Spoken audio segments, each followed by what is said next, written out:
नरसिंह मेहता जी के 3 संतान हैं। एक बेटी है कुंवरी बाई, जिसको नन्ही आप बोलते थे, वही आगे नानी बाई हुई, जिसका मायरो हम लोग सुनते हैं। मायरो की कई कथाएं हैं, आज थोड़ी सी कथा मायरो की आएगी तो वो भी हम सुनेंगे।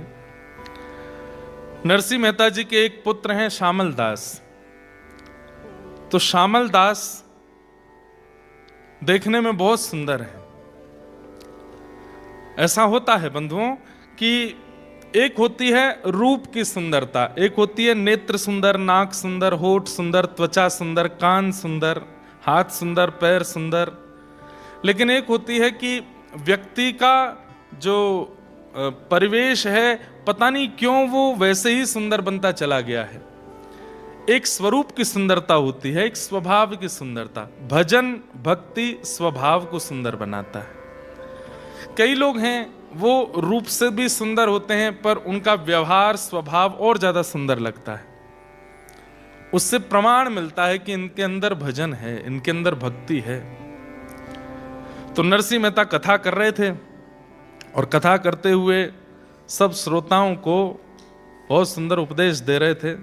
नरसिंह मेहता जी का एक बहुत सुंदर पद है तो वो गुजराती में।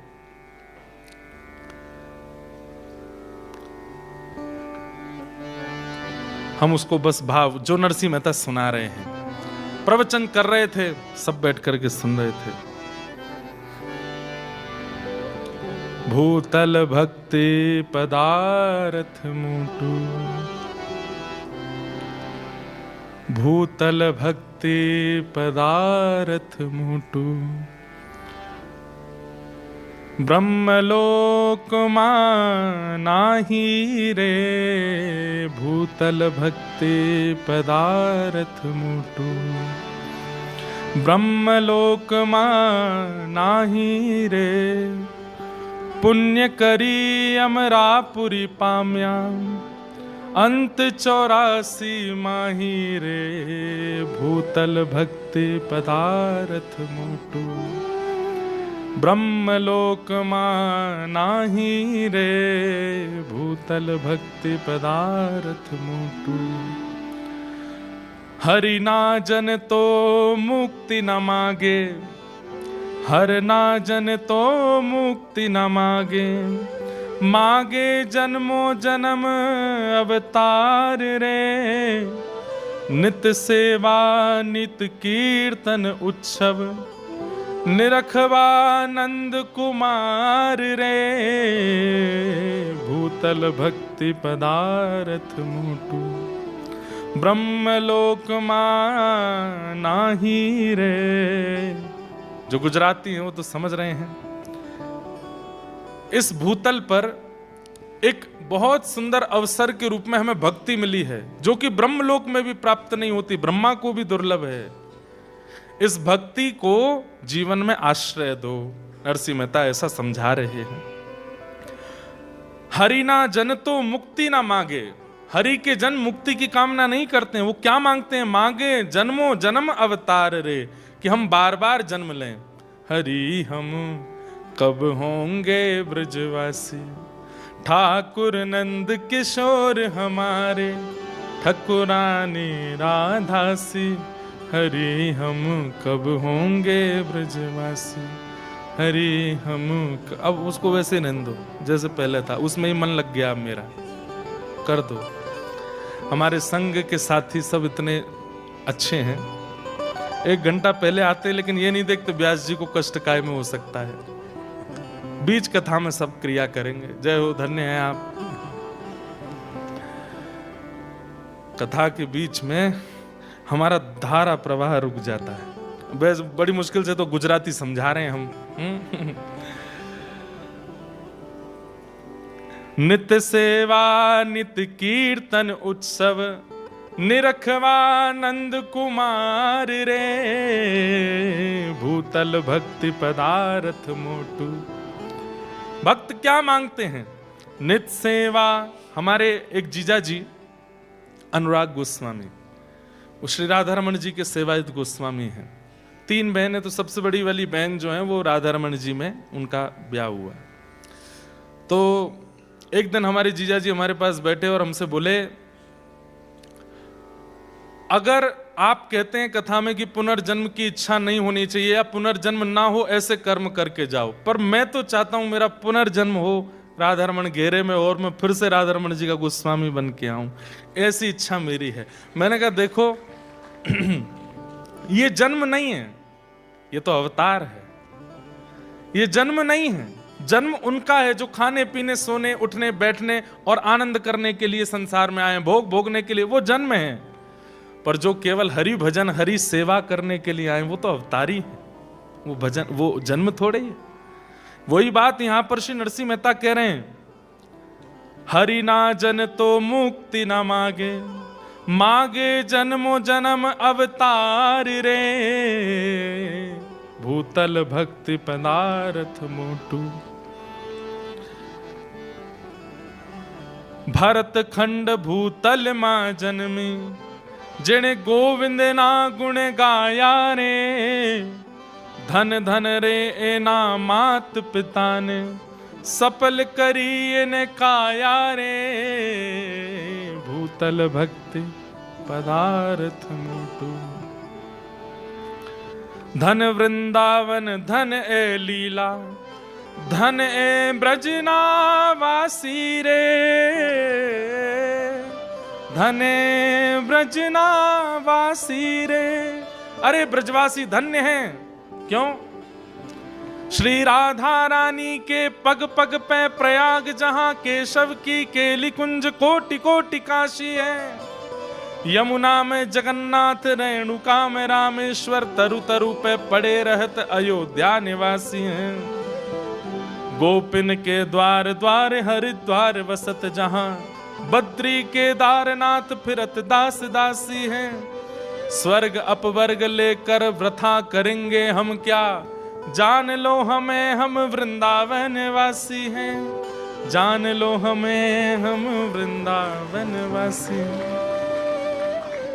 एक चीज का अहंकार तो हमारे मन से नहीं जाएगा, और ये जाना भी नहीं चाहिए कि हम ब्रजवासी।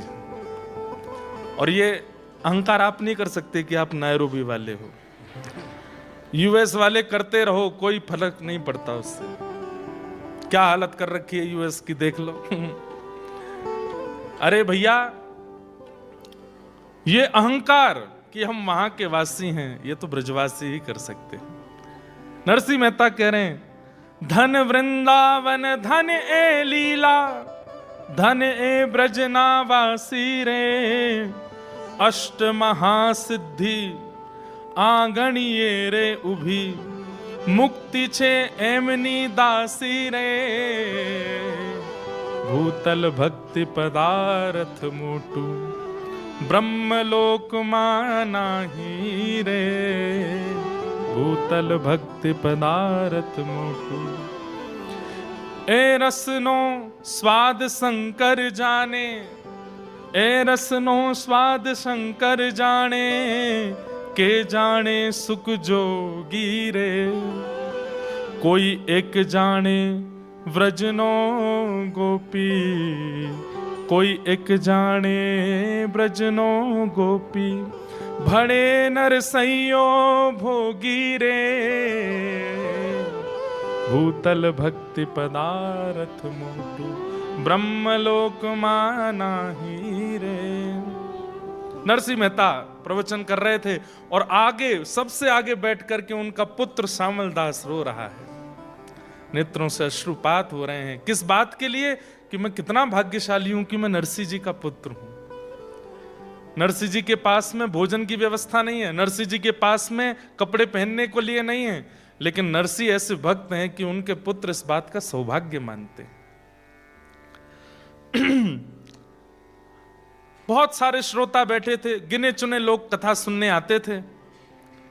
आज की कथा जैसे विश्राम हुई सब लोग उठ करके जाने लगे, लेकिन एक तो श्यामल दास नहीं उठा और एक पीछे एक व्यक्ति नया नया बैठा था, वो भी नहीं उठा।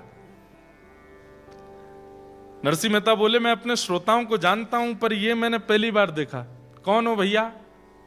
तब उन्होंने हाथ जोड़ करके कहा, बोले मैं बड़नगर से आया हूं, मेरा नाम दीक्षित है, मैं बड़नगर के बहुत बड़े एक उद्योगपति ब्राह्मण हैं, मदन राय मेहता। मैं उनका कुल पुरोहित हूं, मैं उनका कुल पुरोहित हूं। बहुत ध्यान से सुनिए, सब लोग इधर देख के सुनिएगा कथा। तो दीक्षित जी यहां क्यों बैठे थे कथा में? दीक्षित जी को उनके यजमान यानी कि मदन राय मेहता ने कहा था कि आप मेरे बेटे के लिए, मेरी बेटी के लिए सुयोग वर ढूंढ के लाओ। तो दीक्षित जी ने कहा कि हमारे गुजरात में जूनागढ़ है, वहां बहुत ब्राह्मण रहते हैं, मैं जूनागढ़ जाता हूं, वहां से कोई ब्राह्मण बालक देख के लाऊंगा आपकी पुत्री के लिए। क्योंकि मदन राय मेहता जो थे उस जमाने में 10 लाख की संपत्ति के स्वामी थे, बहुत बड़े आदमी थे, और उनकी पुत्री ब्राह्मणी, उसके लिए ऐरा गैरा कोई हो नहीं सकता था। तो इसलिए उनकी पुत्री के लिए सुंदर वर ढूंढने के लिए, पति ढूंढने के लिए ये दीक्षित जी निकले थे। तो मदन राय मेहता ने जूनागढ़ के सारंगधर नाम के एक व्यक्ति को पत्र लिख करके दिया कि मैं अपने कुल पुरोहित को भेज रहा हूं, मेरी बेटी के लिए अच्छा वर मिले, आप इनको जूनागढ़ में अच्छे ब्राह्मण परिवार दिखा दीजिएगा। ध्यान से सुनिएगा। तो जो सारंगधर जिसको पत्र लिखा था, उसने सोचा कि मदन राय इतने बड़े परिवार है, इतने धनवान हैं, उनकी बेटी से अगर मेरे बेटे का ब्याह हो जाए तो कितना अच्छा रहेगा। तो सारंगधर के पास जब दीक्षित जी आए तो सारंगधर जी ने कहा, आप बाहर तो बाद में देख लेना, पहले मेरा ही बेटा देख लो। तो दीक्षित जी ने जब उनका बेटा देखा तो बेटा व्यसनी लगा, चेहरे से ही व्यसनी, देखने से ही पता चल रहा था कि व्यसन करता है। तो उन्होंने कह दिया, भैया हमको तुम्हारा बेटा भा नहीं रहा, और दिखाओ। तो 2-4 उनके मित्र थे, उनके बेटे दिखाए, वो भी नहीं भाए। जब कहीं भी कोई बेटा नहीं भाया तो सारंगधर ने विचार किया, इनको कोई का बेटा भाई नहीं रहा है, अब क्या करें। तब 2-4 जो मन चले थे, जो चिढ़ते थे नरसिंह मेहता जी से, उन्होंने कहा, बोले अब ये कोई नहीं भा रहा है, बहुत बड़ा राजकुमार चाहिए, तो इनको एक काम करो, वो श्यामल दास है ना नरसिंह मेहता का, वो दिखवा दो। जब उसको देखेंगे तो अंत में ये आएगा कि भाई इस पूरे नगर में इतना बढ़िया कोई है ही नहीं, तो लौट फिर के तुम्हारे बेटे का ही तिलक करके चले जाएंगे, श्यामल दास से मिलवाओ। अब लोग बाग भक्तों के साथ करना तो चाहते हैं छल, लेकिन ठाकुर जी उस छल को सुंदर क्रिया में परिवर्तित कर देते हैं। अब वो दीक्षित जी को भेज दिया, बोले देखो पूरे जूनागढ़ के अच्छे लड़के देख लिए, आपको कोई पसंद नहीं आया, अब एक ही बचा है, उस जैसा भगत, उस जैसा सुंदर, उस जैसा सुयोग्य लड़का अगर आपको पसंद नहीं आया तो फिर आपके लिए इस धरती में कोई लड़का है नहीं। बोले कौन? बोले हमारे यहां नरसिंह मेहता है, उनका बेटा श्यामल दास। आहा, दीक्षित जी इसीलिए कथा में बैठे थे।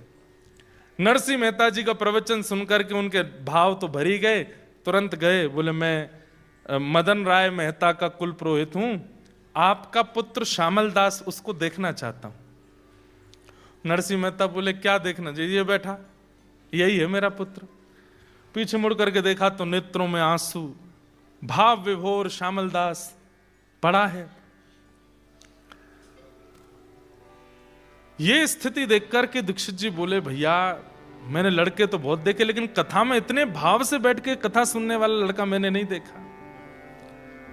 नैन नक्श देखना दूर की बात, बाकी की चीजें देखना दूर की बात, उन्होंने तो पक्का कर दिया, बोले यही हमारे यजमान की बेटी के लिए, इससे अच्छा बेटा नहीं मिलेगा। नरसिंह मेहता बोले रुकिए रुकिए रुकिए, इतनी जल्दी निर्णय मत लीजिए। शास्त्र आज्ञा करते हैं कि पुत्री के लिए वर देखने में 4 चीजों का ध्यान रखना चाहिए।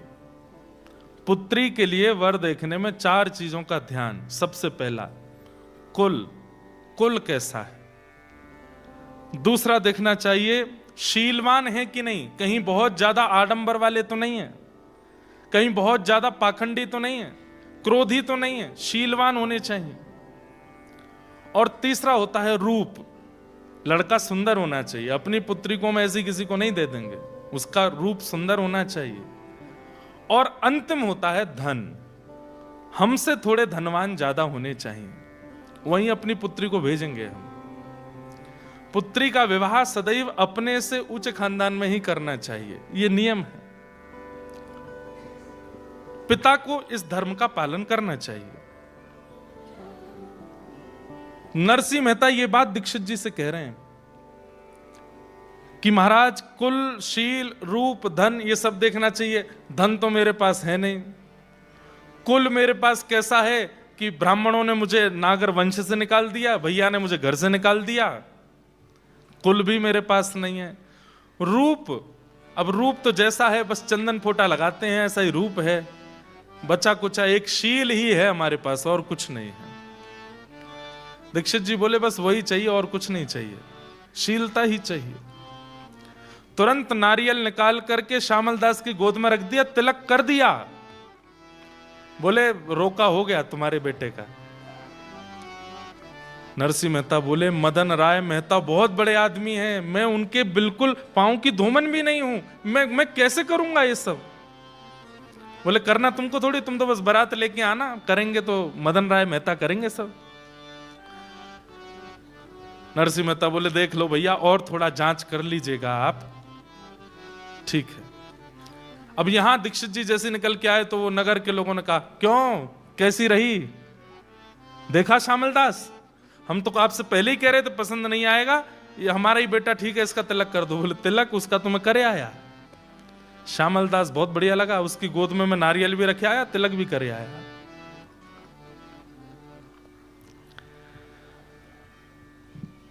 सब नरसिंह मेहता से चढ़ने वाले सोचने लगे हम करना तो कुछ और चाहते हैं, हो कुछ और कैसे जाता है।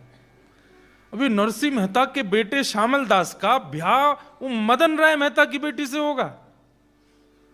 सब लोग बोले अरे मदन राय की बेटी से, अरे नरसिंह बारात भी नहीं लेके जा पाएगा ऐसी, अरे कितना बड़ा आदमी है वो, उसको जब पता चलेगी नरसिंह कैसा आदमी है तो क्या वो कहां अपनी बेटी का ब्याह करेगा। लेकिन उन मन चले लोगों का मन माना नहीं, बोले ये दीक्षित कुल पुरोहित है, इसकी बात मदन राय मेहता काटेगा नहीं, हम क्या करें। तो उन्होंने पत्र लिख दिया, मदन राय मेहता जी हम जूनागढ़ के फलाने फलाने व्यक्ति हैं, आपके कुल पुरोहित ने गलत लड़के का चयन करके तिलक कर दिया है, श्यामल दास तो ऐसा है, उसके पिता ऐसे हैं, ताल कूटा मंजीरा बजाते रहते हैं, पूरे दिन कीर्तन करते हैं, खान पीन का कोई इनका ठिकाना नहीं। आपकी कुल की बेटी ऐसे घर में आवेगी, हम तो जूनागढ़ के निवासी हैं, हमारे यहां के सबसे नीचे घर में आपकी बेटी आवे, ये हमसे देखा नहीं जाएगा। और पता नहीं कैसे वो पत्र दीक्षित जी से पहले पहुंच गया मदन राय मेहता के पास। सुनिएगा सब लोग। अब उसने जैसी पत्र खोल करके देखा तो जूनागढ़ से पत्र आया है, नरसिंह मेहता का पूरा बायोडाटा था उसमें, खाने को कुछ नहीं है, परिवार ने घर से निकाल दिया, नागर ब्राह्मणों ने भी निकाल दिया, घुंघरू पहन करके घूमता है, ताल कूटता रहता है, ऐसे का बेटा श्यामल दास कुछ करता धरता है नहीं, उससे अपनी बेटी का ब्याह कर रहे हो।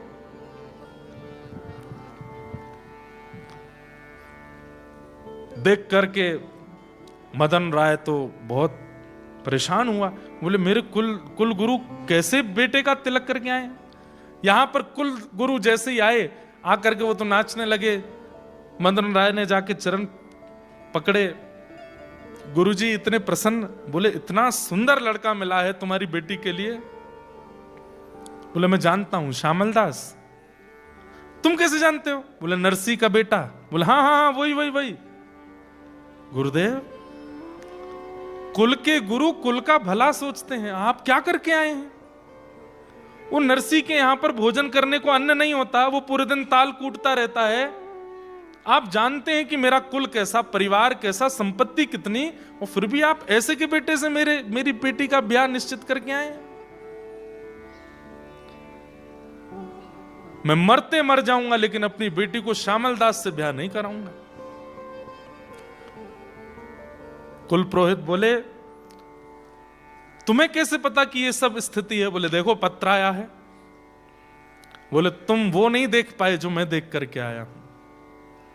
अरे दूसरों के घरों में जाते हैं तो संपत्ति दिखाई देती है, दूसरों के घरों में जाते हैं तो व्यवस्थाएं दिखाई देते हैं, नरसी के घर में जाकर के तो वृंदावन का अनुभव हो रहा था, नरसी के घर में जाके द्वारिका का अनुभव हो रहा था। नरसी के घर में जाके ऐसा नहीं लगता कि यहाँ लोग रहते हैं, ऐसा लगता था कि यहाँ परमात्मा रहता है।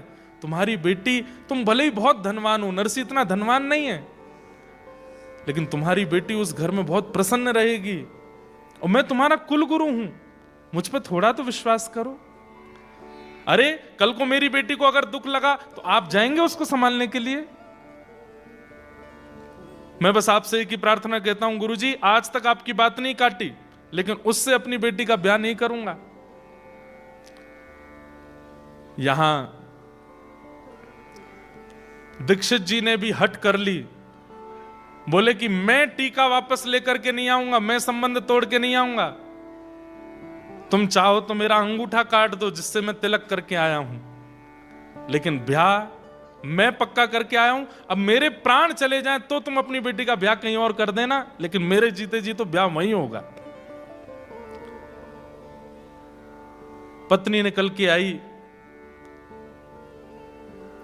मदन राय मेहता जी की आकर के बोली, आप क्यों गुरुदेव से इतना हट कर रहे हैं? अरे देखो देवी, मैं कहां मुंह दिखाऊंगा, कल को पता चलेगा मेरी बेटी का कहां ब्याह हुआ, लोग क्या बात बनाएंगे। लोग गुरुदेव कह रहे हैं सब ठीक होगा, हम पे इतनी संपत्ति है, हम इतने धनवान धनी मानी लोग हैं, कुछ धन संपत्ति हम भेज देंगे उनके यहां, वो व्यवस्था कर देंगे। अब गुरुजी करे आए हैं तो वहीं होने दो ब्याह। मदन राय मेहता ने बात मान तो ली, लेकिन रातों की नींद उड़ गई। कुछ घर के लोगों से उसने सलाह मशवरा की, और कुछ घर के लोगों को एकांत में ले जाकर के बताया, बोले मेरी बेटी का ब्याह ऐसे ऐसे हो रहा है, वो देखने में तो सुंदर है लेकिन घर परिवार ऐसा है, मैं क्या करूं। बोले आप एक काम करो, नरसी मेहता जी को सीधे पत्र भेजो, और पत्र में इतनी व्यवस्थाएं लिख दो, इतनी व्यवस्थाएं लिख दो कि हमको ऐसी बारात चाहिए, ऐसी बारात होनी चाहिए, ऐसी घोड़ी होनी चाहिए, बारात में आने वाले लोगों की पोशाक ऐसी होनी चाहिए, पाग ऐसी होनी चाहिए, इतनी व्यवस्थाएं लिख दो कि देख करके नरसी मेहता अपने आप ही संबंध तोड़ देंगे। बोला हाँ ये बात सही कह रहे हो। उन्होंने पत्र लिखा और पत्र में लिख दिया, हमको ऐसी बारात दिखानी है, हम बहुत धनी मानी लोग हैं, लोग बाग यहाँ देखने के लिए आएंगे कि कैसी बारात है, इतने घोड़े, इतने हाथी, इतने ये, इतने वो, ऐसे रत्न, ऐसे सब पहन करके आप लोग आइएगा। और पत्र फोल्ड करके उसके ऊपर जय श्री कृष्ण लिख के भेज दिया। नरसिंह मेहता जी के पास पत्र पहुंचा। जैसे ही पत्र पहुंचा, नरसिंह मेहता जी ने देखा पत्र के ऊपर क्या लिखा है, जय श्री कृष्ण। तुरंत देखकर अरे अरे, तो ठाकुर जी का पत्र, दूसरे का पत्र पढ़ना नहीं चाहिए। मैं दूसरे का पत्र नहीं पढ़ता। जय जय, आपका पत्र आया, आप पढ़ो। पत्र जाके वो अनओपन्ड पत्र, वो फोल्डेड पत्र ही धर दे, देखा ही नहीं। खड़े खड़े ठाकुर जी के, नरसी देख तो ले, घोड़े कितने हैं, ये हाथी कहां से आएंगे इतने।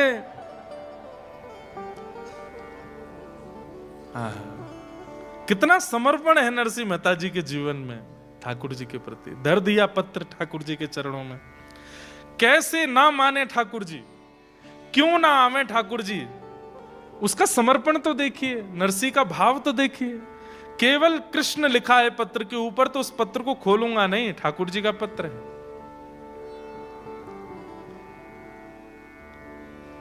नरसिंह मेहता जी की पत्नी को ठाकुर जी ने स्वप्न दिया, और स्वप्न में ठाकुर जी ने संकेत किया कि मेरे चरणों में एक पत्र रखा, उसको खोल के पढ़ लो। जैसे ही पत्नी ने खोल करके देखा और उसके लिखी हुई सब बातें देखी, वो तो उनका तो बीपी हाई हो गया, श्वास चलने लगी। बोले कैसे होगी इतनी व्यवस्था, आपने पढ़ा क्यों नहीं है, कितने दिन हो गए इस पत्र को आए हुए? बोले महीना भर हो गया। बोले इसमें लिखा है अक्षय तृतीया को बारात लेकर के हमको जाना है, और अक्षय तृतीया परसों है, 1 महीना से पत्र धरा विराज रहा है, आपने पढ़ा नहीं। देवी उन्होंने ऊपर नरसी क्यों नहीं लिखा, जय श्री कृष्ण लिख के भेजा था, इसलिए मैंने तो ठाकुर जी के चरणों में रखा। अब ठाकुर जी जाने, महीना भर ठाकुर जी ने पत्र रखा है, तो ठाकुर जी ने कुछ तो व्यवस्था रखी होगी। मेरा एक ही बेटा है, उसका विवाह होना है, परसों अक्षय तृतीया है, हमें बारात लेकर के निकलना है, घर में मंगल गान गाए जाते हैं, नगर की सब महिलाएं आती हैं, खूब उत्सव मनाए जाते हैं। कैसे होगा ये सब?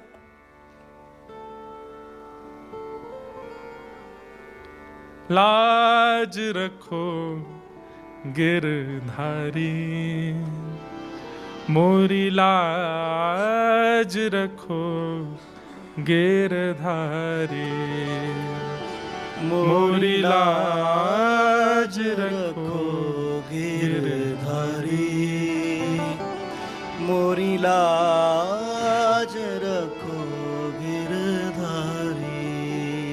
जैसी लाज राखी अर्जुन की, जैसी लाज रखी बंधुओं, अर्जुन की। एक बात बोलूं आपसे, निवेदन करूं, जीवन में कष्ट आवे, ऐसी स्थिति आ जाए कि बस अब लगता है कि अब क्या करें, अब मरने के अलावा हम पे कोई और रास्ता नहीं है। भगवान ना करे ऐसी स्थिति कभी जीवन में आवे। पर एक बात हमारी लिख लीजिएगा, हर व्यक्ति के जीवन में 5 अग्नियां आती हैं।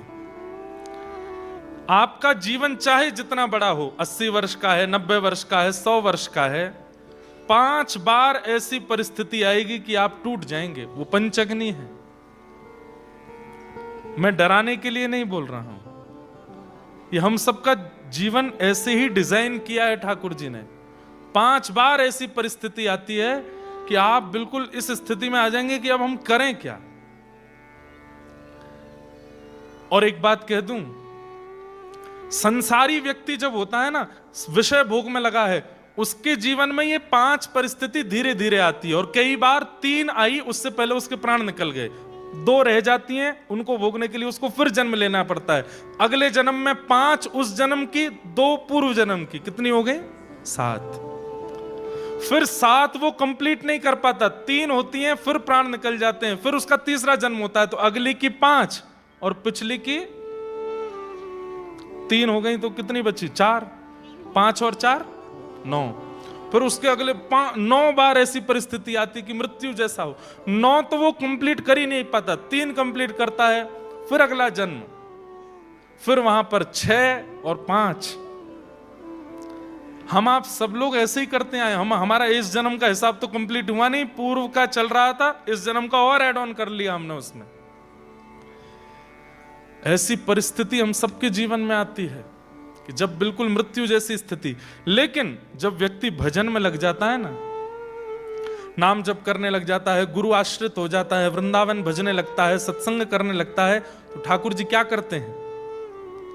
ठाकुर जी कहते हैं, इसके जीवन की जितनी अग्नियां हैं जल्दी जल्दी सब भेजो, खत्म करवाओ, कोई पेंडिंग मत छोड़ो। चित्रकेतु कहता है अभी तो एक खत्म हुई है, बोले खत्म होती दूसरी भेज, दूसरी खत्म होती तीसरी भेज, चौथी भेज, जल्दी जल्दी खत्म करवा। इसीलिए कई बार नाम जापकों को ऐसा लगता है भोगी सुखी रहते हैं, हम इतने दुखी रहते हैं, क्यों? ठाकुर जी आपका हिसाब खत्म करवा रहे हैं। इस जन्म का, पूर्व जन्म का, पूर्व का जितना आपका बचा है सब नष्ट करो। इसलिए कई लोग कहते हैं महाराज जी 30 साल 35 साल 40 साल से हम भजन कर रहे हैं, ठाकुर जी का अनुभव क्यों नहीं होता? अभी हिसाब खत्म हो रहा है आपका। जिस दिन वो हिसाब शून्य होगा उसी दिन ठाकुर जी की अनुभूति होनी प्रारंभ। समझ रहे हैं बात को? ये सब बाउंसर जा रही है ऊपर से, समझिए।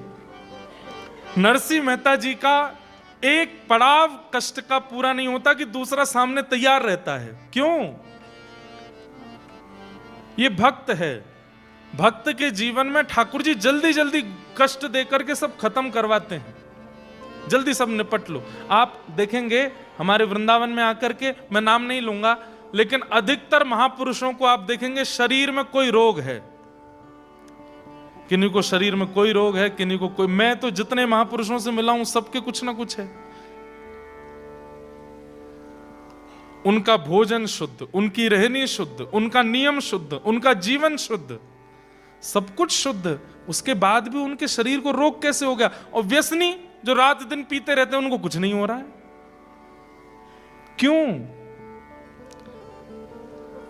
ठाकुर जी कष्ट नहीं दे रहे हैं, उनका जो इस जन्म का, पूर्व जन्म का, पूर्व से पूर्व जन्म का जो कर्म बंधन बचा है, जो शेष रह गया है, उसको निकलवाते हैं, निवृत्त करवाते हैं।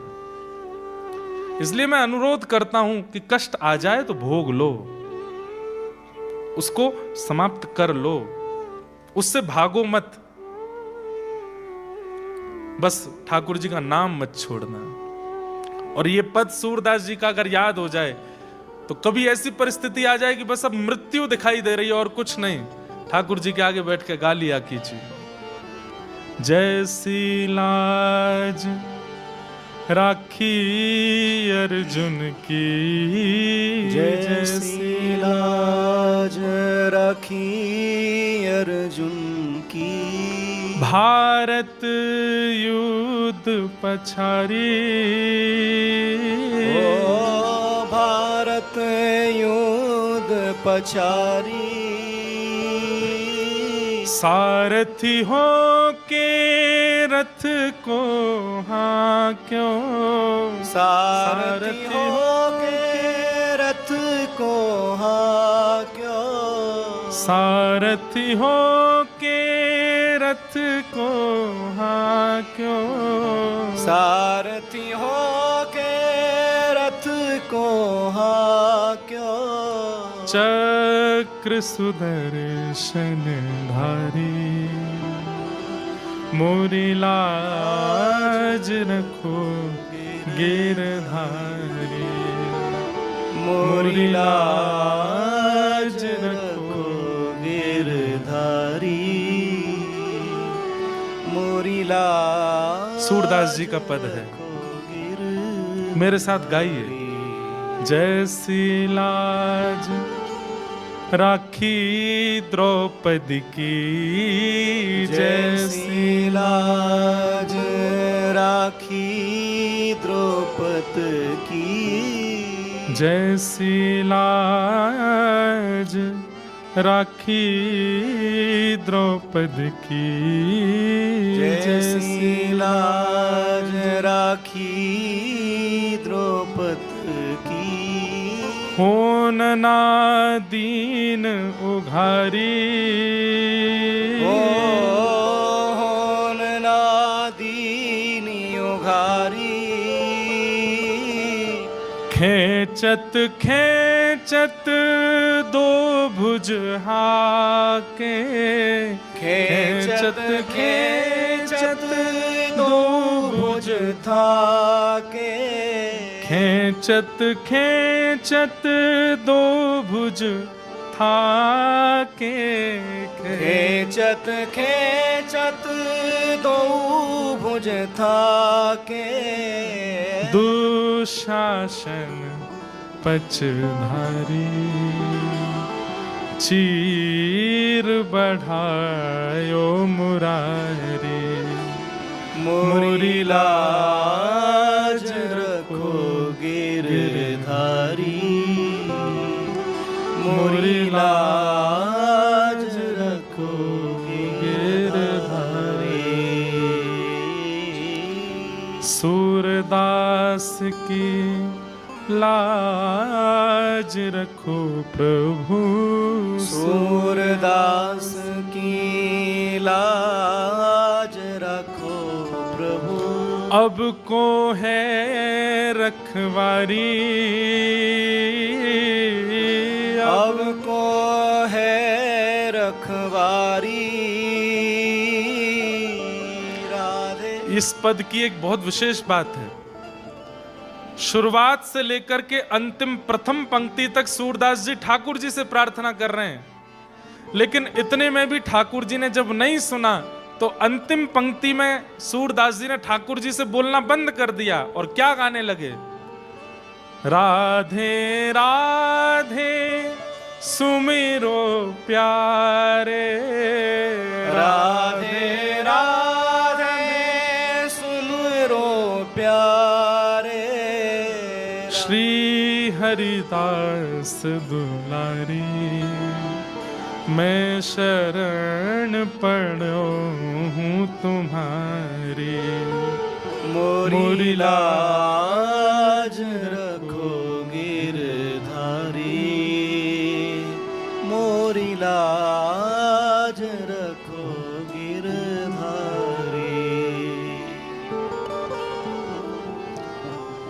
सूरदास जी कह रहे हैं कि भैया ये नाए सुन रहे, किशोरी जी की शरण में जाओ। हमारे व्रज में एक और सूरदास हुए, उन्होंने ठाकुर जी का खूब भजन किया, तो ठाकुर जी प्रकट हो गए और प्रकट होकर के बोले, अब मैं तुम्हारे सामने आ गया हूं बाबा, अब भजन करना बंद कर दो, अब मैं आ गया हूं, मेरे चरणन में प्रणाम कर ले। तो सूरदास जी बोले, आप अकेले क्यों आए हो, किशोरी जी को संग लेकर के क्यों नहीं आए? ठाकुर जी बोले, तुम तो अंधे हो, तुमको कैसे पता कि मेरे साथ किशोरी जी नहीं आई? बोले, मैं अभी तक भी अंधा ही हूं, इसलिए यह प्रमाण होता है कि अकेले आप आए हो। किशोरी जी आई होती तो आते ही आंख दे दी होती उन्होंने। किशोरी जी इतनी देर अंधा नहीं रहने देती मुझे। तो ठाकुर जी बोले, अच्छा तो फिर लगी शर्त, अभी किशोरी जी को बुलाऊं, अगर उनने आकर के बिना पूछे आंख नहीं दी तो बाबा तू हार जाएगा, फिर जो कहूंगा सो करना पड़ेगा। सूरदास जो थे वो बोले, तो लगी शर्त ठाकुर जी, किशोरी जी को बुलाओ, और उनने आते ही बिना बात किए, बिना कछु पूछे यदि नेत्र दे दिए और आप हार गए तो आपको भी मेरी बात माननी पड़ेगी। बोले, कहा जीवन भर मेरे नेत्रन के आगे रहना पड़ेगा। ठाकुर जी बोले, ठीक है, शर्त लगी। तुरंत किशोरी जी को आह्वान की हो, राधे राधे करुणामयी कृष्ण प्यारी, मेरी सुधली जो श्री वृषभानु दुलारी, मेरी सुधली जो श्री वृषभानु। इतने में ही तप्त कांचन गौरांगी श्री राधे वृंदावनेश्वरी प्रकट हो गई। और जैसे ही किशोरी जी प्रकट हुई, प्रकट होकर के नेत्र खोल करके देखा श्याम सुंदर खड़े हैं, और बगल में एक बाबा है जिसके नेत्रों में पुतली नहीं है, मतलब अंधा है। ठाकुर जी बोले, और श्यामाजू आप कहां ते आई हो इतना विलंब लगाए के? किशोरी जी बोली, बाद में बात करेंगे। बाबा के नेत्रों पे हाथ फेर करके तुरंत नेत्र प्रदान किए, और नेत्र मिलते ही जैसे बाबा के नेत्र प्रकट हुए, किशोरी जी बोली, अब बताओ क्या कह रहे थे? बोले, क्या कह रहे थे, क्या कह रहे थे? हार गए हो मैं? अरे करुणामयी किशोरी जी, इतनी ज्यादा करुणा काय को है आप में? अरे पूछ तो लो, बाबा को नाम कहा है, पूछ तो लो, काय को हमें बुलाए रहे हो है, क्यों मैं यहाँ खड़ा हूं, क्यों यहाँ आप आई हो? आपने बिना कछु पूछे विचारे सीधे वाके नेत्र प्रदान कर दिए। किशोरी जी बोली, मुंह पे दूसरे को कष्ट देखो ना जावे। ऐसी हमारी प्रिया जी। आहा। जैसे ही नरसिंह मेहता ने ठाकुर जी से कहा कि नाथ, अब मुझे चिंता नहीं है कि मेरे पुत्र की बारात कैसी हो, लेकिन इतना कुछ लिख करके भेजा है, किसी और की मान की बात है, मेरे मान की बात नहीं है। वंशीधर मेहता जिसकी पुत्री से मेरी मदन राय मेहता जिसकी पुत्री से मेरे बेटे का ब्याह, उसके मान की बात है। नाथ, मुंह पे तो कोई व्यवस्था है नहीं, मैं तो घोड़ी लाने के लायक भी नहीं हूं, आप ही आकर के कोई व्यवस्था करो। इतने में ही ठाकुर जी रुक्मणी जी से बोले, रुक्मणी जी आप द्वारिका की रक्षा करो, मैं जाऊं। रुक्मणी जी बोले, ये क्या लगा रखा है आपने? रोज रोज ये नरसिंह मेहता के पास चले जाते हो, कभी सांवरिया सेठ बन के चले जाते हो, कभी नरसिंह मेहता बन के उसके पिताजी का श्राद्ध करने चले जाते हो, कभी कुछ रूप में कभी कुछ रूप में। ठाकुर जी बोले, भक्त बुलाएंगे तो जाना। बोले, मैं इसलिए नहीं कह रही हूं कि आप जाओ मत, अकेले क्यों जाते हो, हमको भी ले चलो, हम भी चलेंगे, हम भी नहीं नरसिंह मेहता। अरे अरे वाह वाह रुक्मणी जी, आपने तो मेरे मन की बात की, चलो। बोले, करना क्या है? बोले, यजमान बन के जाएंगे। नरसिंह मेहता जी का कहीं प्रवचन सुना था, तब से नरसिंह मेहता जी के शिष्य हो गए हैं, ऐसी भावना से मैं और आप जाएंगे और जाकर के नरसिंह मेहता जी के पुत्र की बारात सुंदर करेंगे। यहां रुक्मणी जी और ठाकुर जी संपूर्ण द्वारिका के लोगों को जगाया, सबसे कहा महंगे वाले वस्त्र पहन करके आओ, गले में हार पहन के आओ, अपने घर में जितने घोड़े हैं हाथी हैं सबको लेकर के चलो। बोले, कहां जाना है? बोले, हमारे एक परम मित्र हैं, वहां द्वारिका में सबको बता दिया, हमारे मित्र हैं, उनके बेटे की बारात सजाने जाना है। और महाराज द्वारिका के समस्त यदुवंशी, लाखों की तादाद में घोड़े, लाखों की तादाद में हाथी और सुंदर, सब लोग अपने अपने आभूषण पहन करके बच्चों को किसी को नहीं पता किसकी बारात में जा रहे हैं, सब सज के जा रहे हैं। ठाकुर जी ने कहा है जाना है। और तभी महाराज जूनागढ़ में हल्ला होने लगा, अरे कौन आ रहे हैं, कौन आ रहे हैं, अरे ऐसे हाथी, ऐसे घोड़े, ऐसी सुंदर चाल, ऐसी सुंदर बात। सबने कही भैया कौन है? अरे बोले ऐसा बता रहे हैं नरसिंह मेहता के कोई यजमान हैं। आहा, नरसिंह मेहता जी तुरंत भवन से निकल करके आए, आकर के देखी तो लोग बागों को देख करके ऐसा लग रहा था मानो जैसे गंधर्व आ गए, देवी देवता आ गए हों। लेकिन जैसे एक श्वेत हाथी के ऊपर सुंदर एक सिंहासन था, उस पर बैठे हुए श्याम वर्ण के ठाकुर जी, गौर वर्णा श्री रुक्मणी जी, जैसे ही उनको देखा है नरसिंह मेहता तो पहचान के कोई यजमान उजमान नहीं है, ये तो साक्षात सांवरिया सेठ आए हैं हमारे। सांवरियो है सेठ, सांवरियो है सेठ, मारी राधा जी सेठानी है। सांवरियो है सेठ, सांवरियो है सेठ, मारी राधा जी सेठानी है। सांवरियो है सेठ, सांवरियो है सेठ, मारी राधा जी सेठानी है, ये सारी दुनिया जाने है। सांवरियो है सेठ, सांवरियो है सेठ, मारी राधा जी सेठानी है। सांवरियो है सेठ। बोलो द्वारिकाधीश की, करताल बजा के गाओ।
हे सांवरियों है सेठ, मारी राधा जी सेठानी है, ये तो सारी दुनिया जाने रे।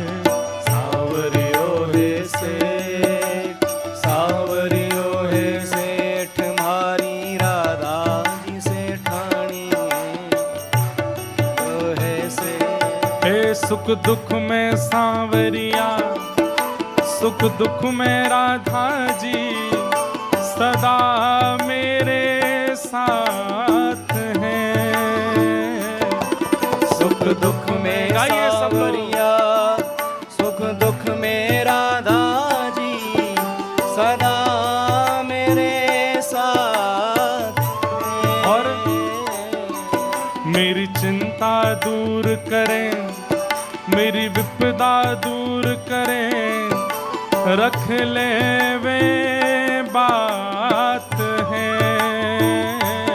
वो मेरी चिंता दूर करे, मेरी विपदा दूर करे, रख ले वे बात है। नरसिंह तो एक काम, नरसिंह तो एक काम, बस एक हाजरी लगानी है। नरसिंह तो एक काम, नरसिंह तो एक काम, एक हाजरी लगानी है। ये तो सारी दुनिया जाने रे। सावरियो है सेठ, सावरियो है सेठ, मारी राधा जी सेठानी है। सावरियो है सेठ, सावरियो है सेठ, मारी राधा जी सेठानी है। सारी दुनिया जानी रे। सावरियो है सेठ, सावरियो है सेठ, मारी राधा जी से ठानी है।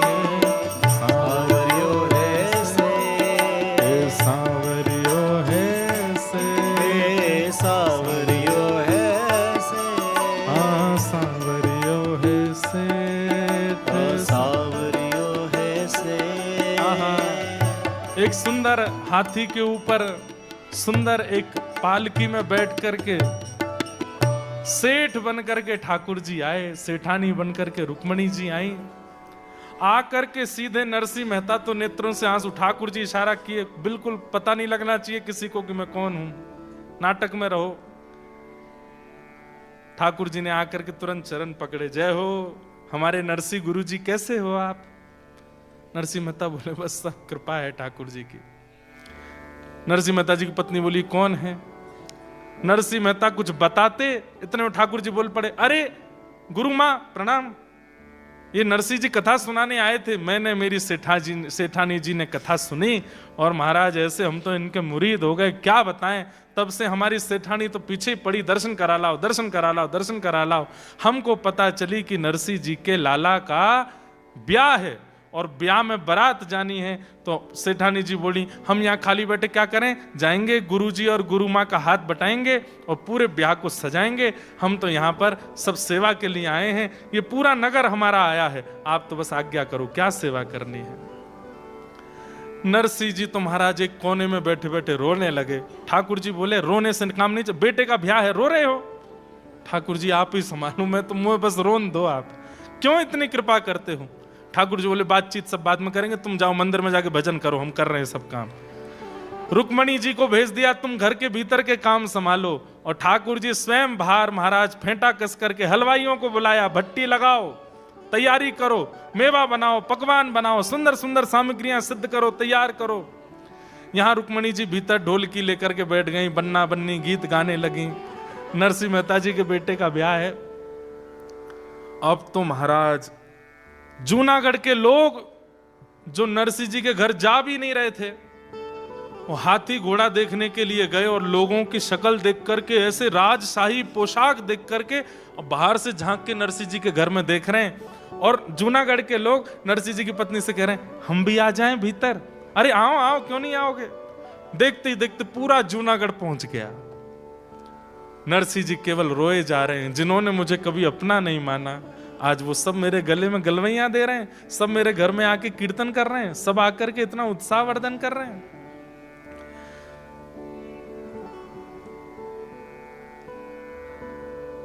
सामलदास, ठाकुर जी ने ढूंढा कहां है सामलदास, दूल्हा कहां है? पता चली वो भी दूसरे मंदिर में कहीं रो रहा है। ठाकुर जी गए, ए भाई श्यामलदास काय को रो रहे हो? आप कौन? बोले हम तुम्हारे पिताजी के श्रोता हैं। अच्छा चलो आओ, तुम्हारा ब्याह है, घोड़ी पे बैठना है। मेरा तो मन नहीं, पिताजी ने क्यों? अबे मन तो किसी का नहीं होता, लेकिन करना तो पड़ता है, चलो। ठाकुर जी लेकर के गए।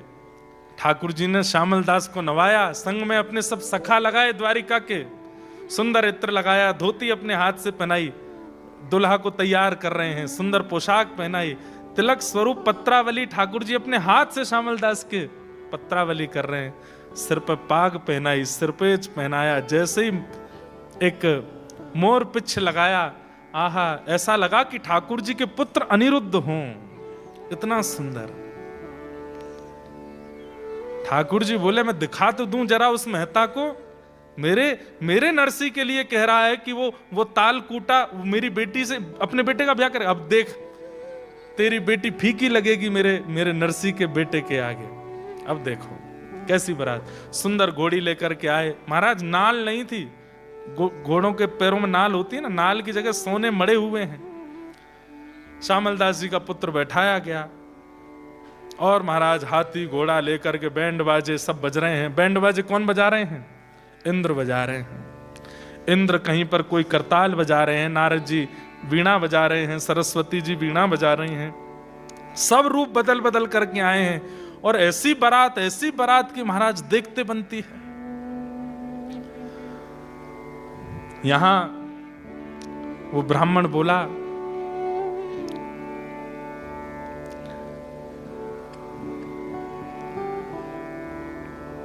मदन राय मेहता ने अपने कुल पुरोहित जी को बुलाया। दीक्षित जी, कल अक्षय तृतीया है और कल बारात आनी है। मुझे दूर दूर तक कोई आश्चर्य तो लग नहीं रहा है कि बारात आने वाली होगी। मेरी तो नाक कटने वाली है, मेरे इतने रिश्तेदार आ रहे हैं, इतने नातेदार आ रहे हैं, इतना बड़ा मैंने मंडप बनवाया, इतने लोगों की भोजन की व्यवस्था की है, इतना सब कुछ किया है। कहीं ऐसा ना हो कि ये नरसिंह मेहता पुरानी टूटी किसी बैलगाड़ी में अपनी बारात लेकर के आ जाए। थोड़ी व्यवस्था संभलवाया हो। मैं कुछ आपको धन द्रव्य दे के भेज रहा हूं, आप जाकर के नरसिंह मेहता से कह दो अच्छी व्यवस्था, अच्छी पोशाक पहन करके आवे, देख तो आओ बारात कैसी। दीक्षित जी बोले ठीक है जाता हूं। ये तो निकले जूनागढ़ की ओर, तब देखे तो थोड़ी दूर जाते ही महाराज वहां तो बैंड बाजे बज रहे हैं, खूब जोर जोर से उछल उछल करके। बड़े देव जैसे दिखने वाले, गंधर्व जैसे दिखने वाले लोग नृत्य कर रहे हैं। दीक्षित जी को भी लगा ये तो कोई बड़े धनी मानी की बारात होगी, नरसी की कहां होगी। निकलने लगे बीच में से, बोले भैया मुझे चलते चलते 2 घंटा हो गए, ये बारात पूरी नहीं हो रही है, किसकी बारात है? एक से पूछा भाई कौन की बारात है? इतना पूरा रोड घेर करके चल रहे हैं, इतनी जोर जोर से नाच रहे हैं और इतने सुंदर सुंदर सब लग रहे हैं, किसकी बारात है? बोले नरसिंह जी की बारात है। दूसरा बोला नरसिंह जी नहीं, नरसिंह जी के बेटे की बारात है। तो दीक्षित जी एक बार तो सोचे, नरसिंह? बोले हाँ। अच्छा कोई सेठ नरसिंह होगा, उसके बेटे की बारात। अपना नरसिंह तो ऐसा नहीं हो सकता, उसके तो बेटे की घोड़ी ऐसी होगी जैसे बिल्कुल अंतिम क्षण चल रहा हो। श्यामल दास की बारात पूरी होते ही घोड़ी परम पद को प्राप्त होगी। वो तो ऐसी बारात होगी, वो ऐसी कहां हो सकती है? कौन नरसिंह है? कहां का नरसिंह? बोले जूनागढ़ के हैं नरसिंह। जूनागढ़ में एक और कोई होगा नरसिंह। बोले पूरा नाम क्या है? बोले नरसिंह मेहता। बोले नरसिंह मेहता? उसके बेटे का नाम श्यामल दास है क्या? बोले हाँ हाँ वही श्यामल दास। बोले वो ताल कूटा नरसिंह मेहता? बोले हाँ हाँ वही जो कीर्तन करते हैं। बोले उसके बेटे की बारात है? बोले हाँ जी हम उसी बारात में आए। बोले तुम क्या लगते हो उनके बेटे के? बोले ये नहीं पता लगते क्या, हम तो बस आए हैं, हम तो बस आए हैं, हमारे सेठ जी ने हमको आज्ञा की कि चलना है तो हम तो बस आए हैं। दीक्षित जी बोले पहले तो लग रहा था कि वहां की व्यवस्था जाके मैं नरसिंह मेहता को बता दूं कि भाई मां इतनी व्यवस्था है, थोड़े उसके हिसाब से आना। अब लगता है उल्टा करना पड़ेगा, ये व्यवस्था उसको बतानी पड़ेगी। एक पहाड़ी के ऊपर चढ़ के थोड़ी दूर तक तो दीक्षित जी देखते रहे कैसी बारात, और बारात देख करके, घोड़े देख करके, हाथी देख करके, और दूर चले आ रहे नरसिंह मेहता के पुत्र श्यामल दास को देख करके तो दीक्षित जी मोहित हो गए। कितने सुंदर, बिल्कुल ठाकुर जी के पुत्र अनिरुद्ध की तरह लग रहे हैं।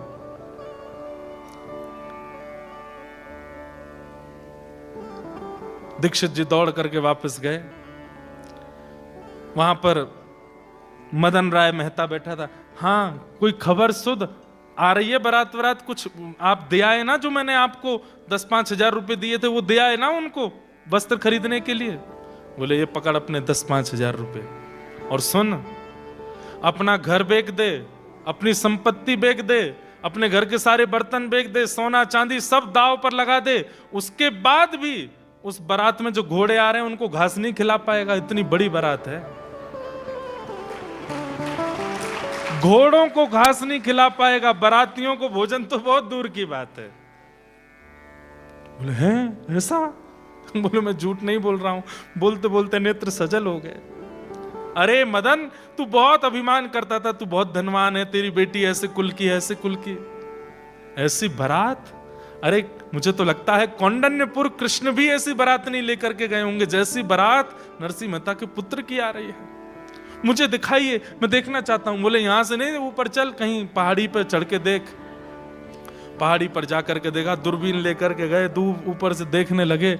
बारातियों के आव भाव देख करके, गले के हार देख करके, घोड़े हाथी आदि इन सबको देख करके, और नरसिंह मेहता जी के पुत्र को देख करके वो मदन राय तो चरणों में गिरा दीक्षित जी के।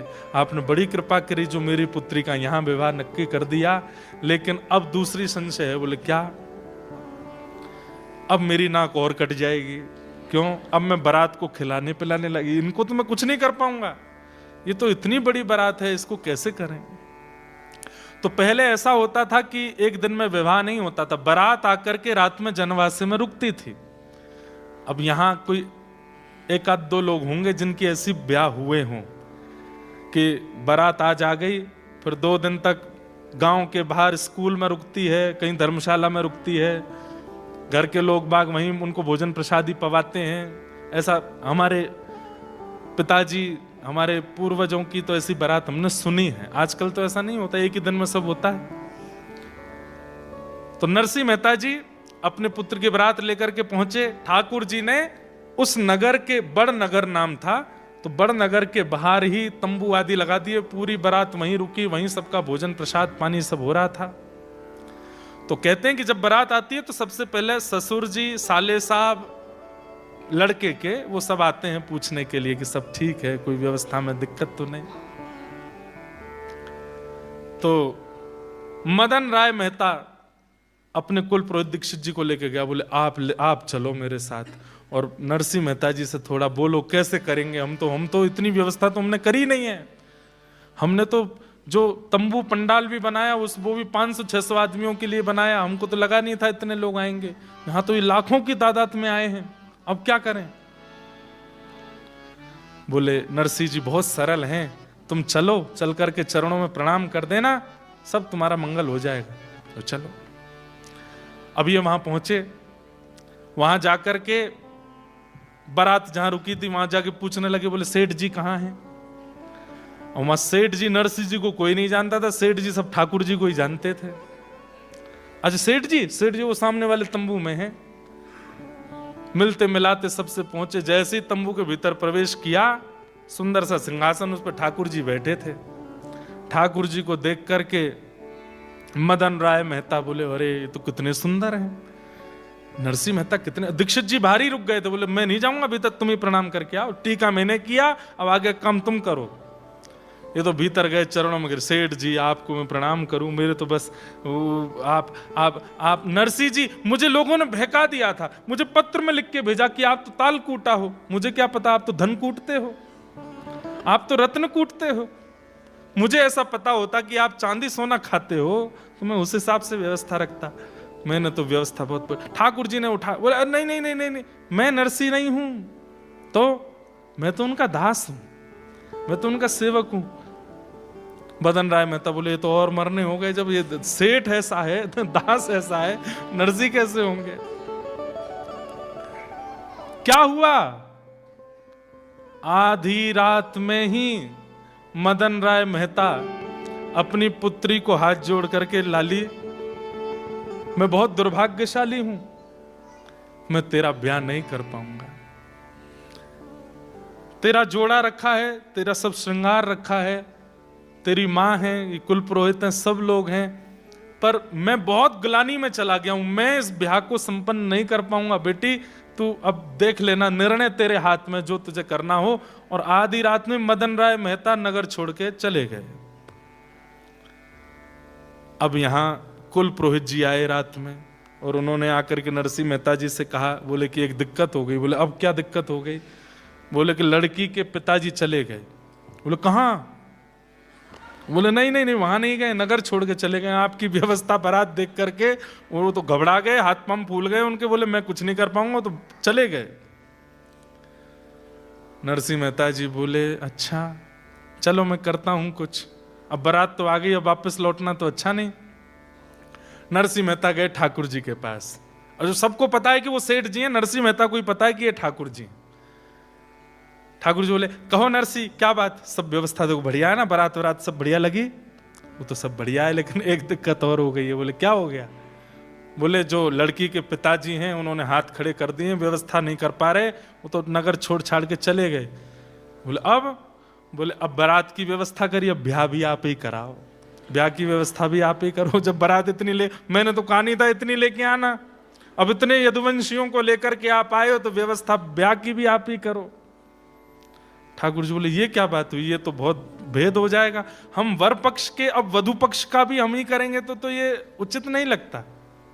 बोले कुछ तो कीजिए। ठाकुर जी बोले हम पे आइडिया है। बोले क्या? तुरंत नेत्र बंद करके बलराम जी को बुलाया, वो दाऊ दादा जल्दी आओ, अकेले नहीं आना, भाभी जी को संग लाना। तुरंत दाऊ दादा आए, वहां से रेवती मैया भी द्वारिका से आई। अब सोचिए ये नरसिंह मेहता के पुत्र का ब्याह है। दाऊ दादा आए, कहो कन्हैया कैसे बुलाए हो? दाऊ दादा एक सौभाग्य आपको देना है। बोले काय को सौभाग्य? बोले कन्यादान करोगे?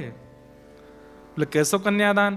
पूरी बात बताई, और बात बता करके कहे कि अब आपको ये सौभाग्य मिलेगा कि श्यामल दास की होने वाली पत्नी, उसके आप पिता और मां के रूप में अब आप विराजो और कन्यादान करो।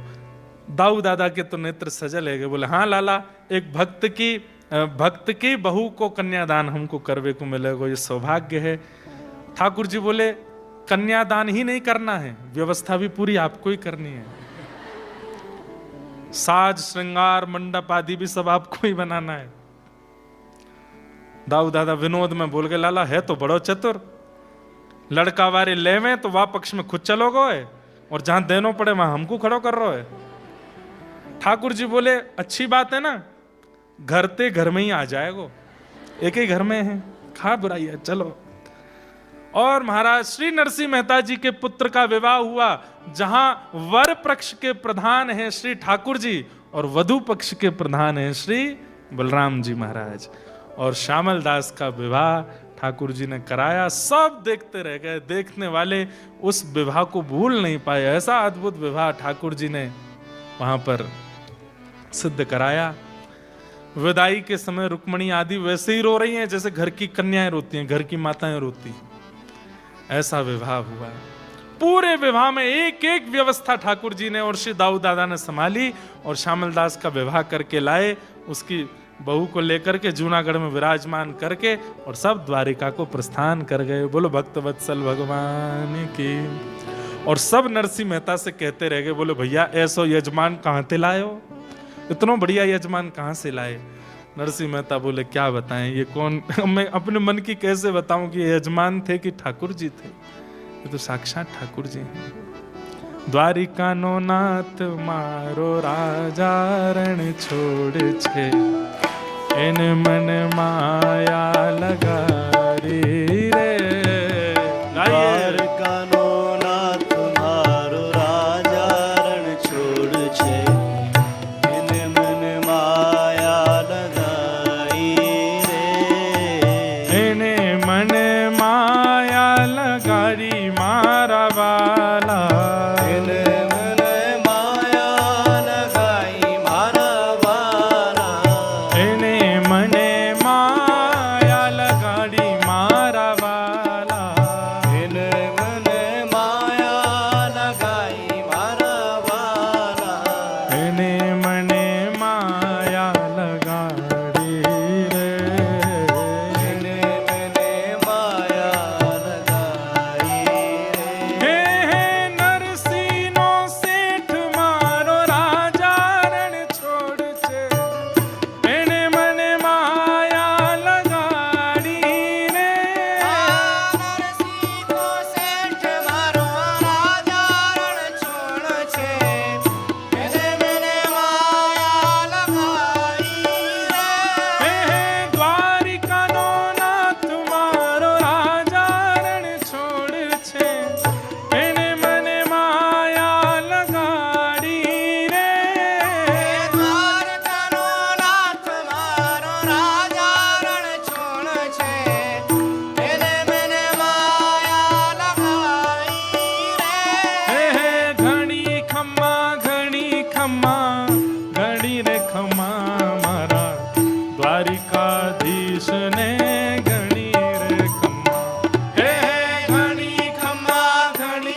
बोलो द्वारिकाधीश की जय हो।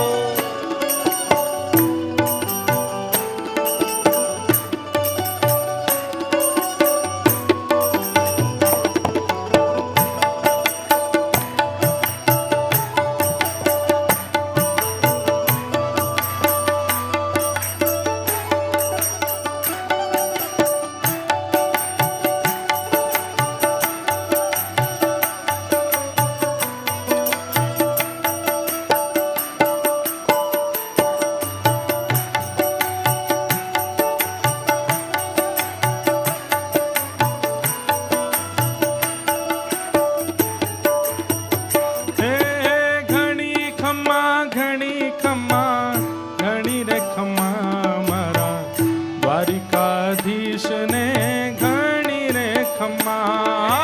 घणी खम्मा, घणी खम्मा, घणी रे खम्मा मारा द्वारकाधीश ने घणी रे खम्मा। हे घणी खम्मा, घणी खम्मा, घणी रे खम्मा मारा द्वारिकाधीश ने घणी रे खम्मा।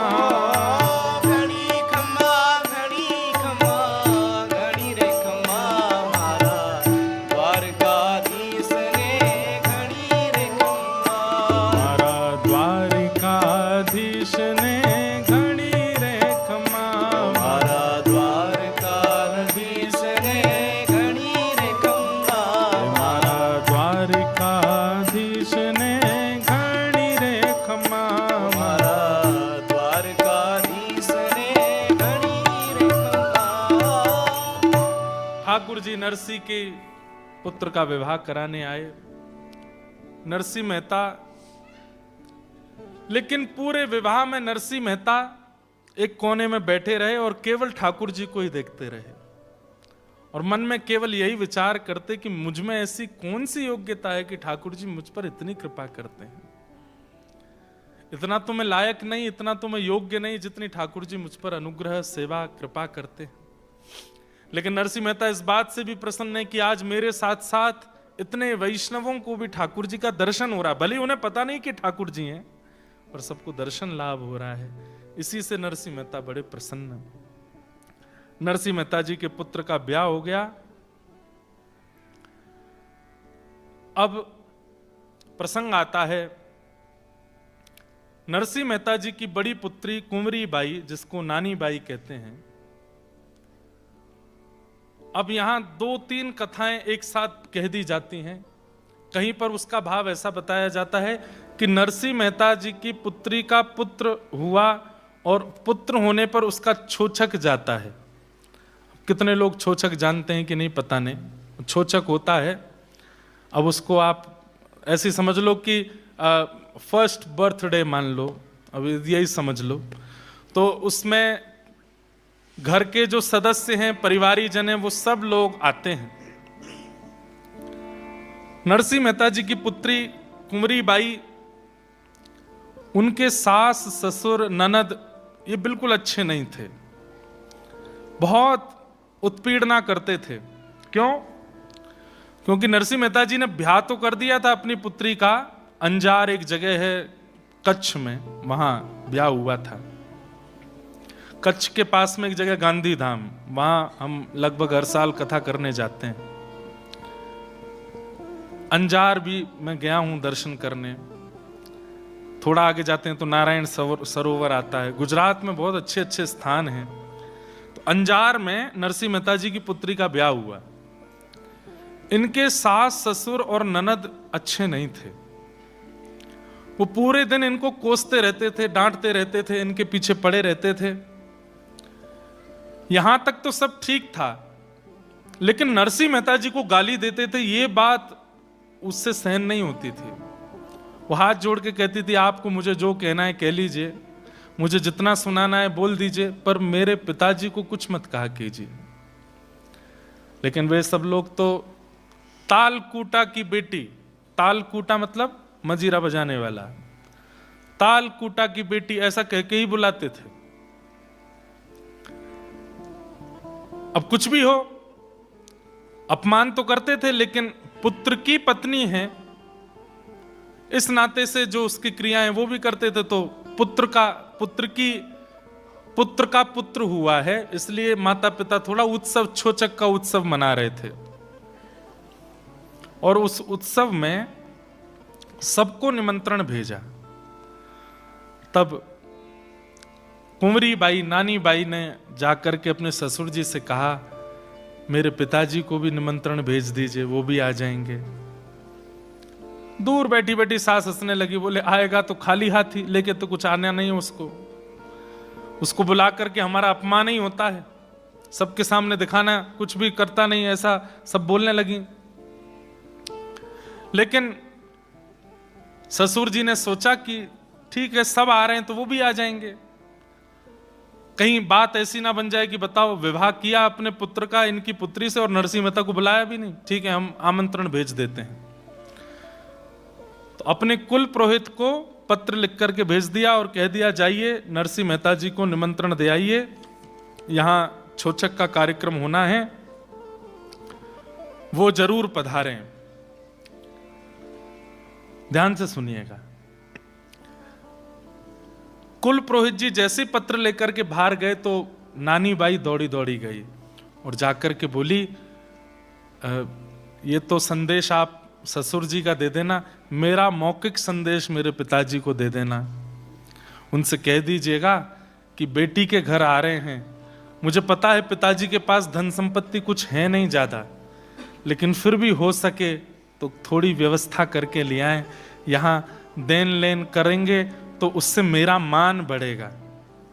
आप पिताजी को थोड़ा निवेदन कर देना कि कुछ लेकर के आवें, बस मेरा मान बढ़े ससुराल में, पिताजी का मान बढ़ेगा, मेरा मान बढ़ेगा, तो आगे मुझे जीवन जीने में अच्छा लगेगा। आप बस ये निवेदन मेरी तरफ से उनको कर देना, ठीक है। अब यहां वो कुल पुरोहित जी नानी बाई का संदेशा लेकर के पहुंचे नरसिंह मेहता के पास। नरसिंह मेहता जी तो करताल बजा रहे थे, वो 16 तो सूरदास जिनके नेत्र ही नहीं है, 16 सूरदास, और जो भी नरसिंह मेहता के आगे आ जाते सबको पकड़ लाते, मेरे घर में रहो। अच्छा, घर में अगर कोई यजमान दे गया, अब जब ठाकुर जी आए थे तो ऐसा तो नहीं ठाकुर जी नरसिंह को कुछ नहीं दे के गए होंगे, खूब दे करके गए, पर नरसिंह मेहता का नियम था शाम ढलने से पहले जो दक्षिणा मिली है सब खर्च कर देते थे। और खर्च क्या करते, भंडारा कर देते थे, अगले दिन के लिए नहीं बचा के रखते थे। ऐसा नरसिंह जी का जीवन। ठाकुर जी ने भी इतनी बार बहुत कुछ दिया नरसिंह मेहता जी को, लेकिन सब खर्च कर देते। तो नियम ऐसा रहता था कि जब तक घर में दक्षिणा है तो अन्न सामग्री बनती थी, और जब दक्षिणा खत्म हो जाती थी तो नरसिंह मेहता 16 सूरदास और बाकी के जो 10-5 संत और थे उनके साथ मंजीरा लेके जाते, जूनागढ़ में घर घर बाहर खड़े होकर बजाते, हमें कुछ भिक्षा लेके आते, तो सूखी सामग्री दाल आटा चावल मिल जाता, घर लाके बनाते और प्रेम से सब पाते। ऐसे चलता था जीवन। अब यहां वो कुल पुरोहित जी आए निमंत्रण लेकर के, जैसे ही निमंत्रण लेकर के आए तो सब साधु महात्माओं को लगा कहीं भंडारा होने वाला है, भंडारा की चिट्ठी आई है। हमारे वृंदावन में आज भी भंडारा होता है तो उसकी चिट्ठी घूमती है महात्माओं के पास, धर्मशालाओं में, संतों के यहाँ, वहां फलानी जगह भंडारा है, सब आ जाना, 10-10 रुपया दक्षिणा मिलेगी। तो सब लोग बड़े प्रसन्न हो गए, बोले ओहो भंडारे की चिट्ठी आई है, 2 दिन से तो कुछ पाया नहीं। नरसिंह जी भंडारे की चिट्ठी आई है। नरसिंह जी थोड़े प्रसन्न भी हुए, थोड़े भावुक भी हो गए। हे संत महात्माओं, मैंने कितना बुरा किया ना, आप सबको अपने घर में रख लिया, प्रसाद भी नहीं मिलता इतने प्रेम से।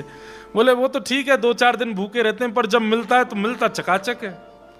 कभी कभी तो तुम्हारे ऐसे ही यजमान आते हैं नरसिंह जी, लेकिन हमको 2-4 दिन भूखा रहना पड़े तो दिक्कत नहीं, लेकिन आज कोई चिट्ठी आई है भंडारे की। नरसिंह जी बोले दुर्भाग्य से ये भंडारे की चिट्ठी नहीं है, ये मेरी बेटी के ससुराल के कुल पुरोहित हैं, वहां का कोई संदेश लाए हैं। तो सब संत बेचारे उदास हो गए। कुल पुरोहित जी आए, संदेशा दिया, ओहो प्रसन्न हो गए, मेरी पुत्री के पुत्र का छोचक है, उसमें जाना है। नरसिंह जी बोले संत जनों आनंदित हो जाओ। बोले क्यों?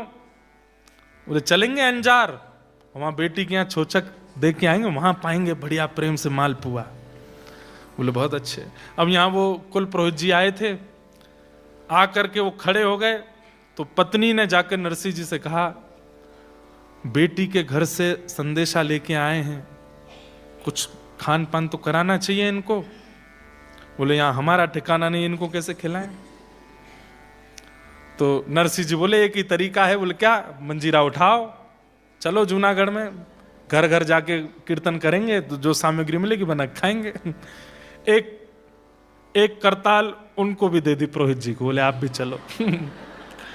पुरोहित जी बोले मुझे क्या करना है? बोले आप भी करताल बजाओ। पुरोहित जी बेचारे करताल बजाते चल रहे। नरसिंह मेहता सामग्री लेकर के आए, लेकिन ठाकुर जी के नेत्र सजल हो गए। अरे नरसिंह, तेरे लिए मैं बैठा हूं, मुझसे क्यों नहीं कहता एक बार भी? कीर्तन करके कमाना मंजूर है, मुझसे नहीं कहेगा। जो सामग्री नरसिंह मेहता लेकर के आए कीर्तन करके, वो घर में आते इतनी अद्भुत हो गई। नरसिंह मेहता जी की पत्नी ने जब उस सामग्री को सिद्ध किया, इतनी अद्भुत सामग्री बनी, इतनी अद्भुत सामग्री बनी। वो पंडित जी खाने, उनके मन में तो ये आ गया था, ये छोचक क्या लेके जाएंगे, मुझे नहीं भोजन करा पा रहे, मुझे करताल लेके घुमा रहे हैं, ये छोचक लेके जाएंगे। लेकिन जैसे वो प्रसाद पाने बैठे, ऐसी अद्भुत अद्भुत सामग्रियां जो नरसिंह जी के घर में बनी भी नहीं थी, वो पंडित जी को थाल में दिख रही थी। पंडित जी बोलते थे कि रोटी लेकर के आओ। नरसिंह मेहता जी की पत्नी लाती रोटी थी, लेकिन थाल में जाते ही वो मालपुआ बन जाती थी, थाल में जाते ही वो रबड़ी बन जाती थी। ऐसी अद्भुत चमत्कार होने लगे। नरसिंह मेहता जी के यहाँ पा करके प्रसाद पाते पाते स्थिति ये हो गई कि पंडित जी के लिए चिकित्सक बुलवाने पड़े, बीमार हो गए, इतना भोजन कर लिया उन्होंने, हालत खराब हो गई।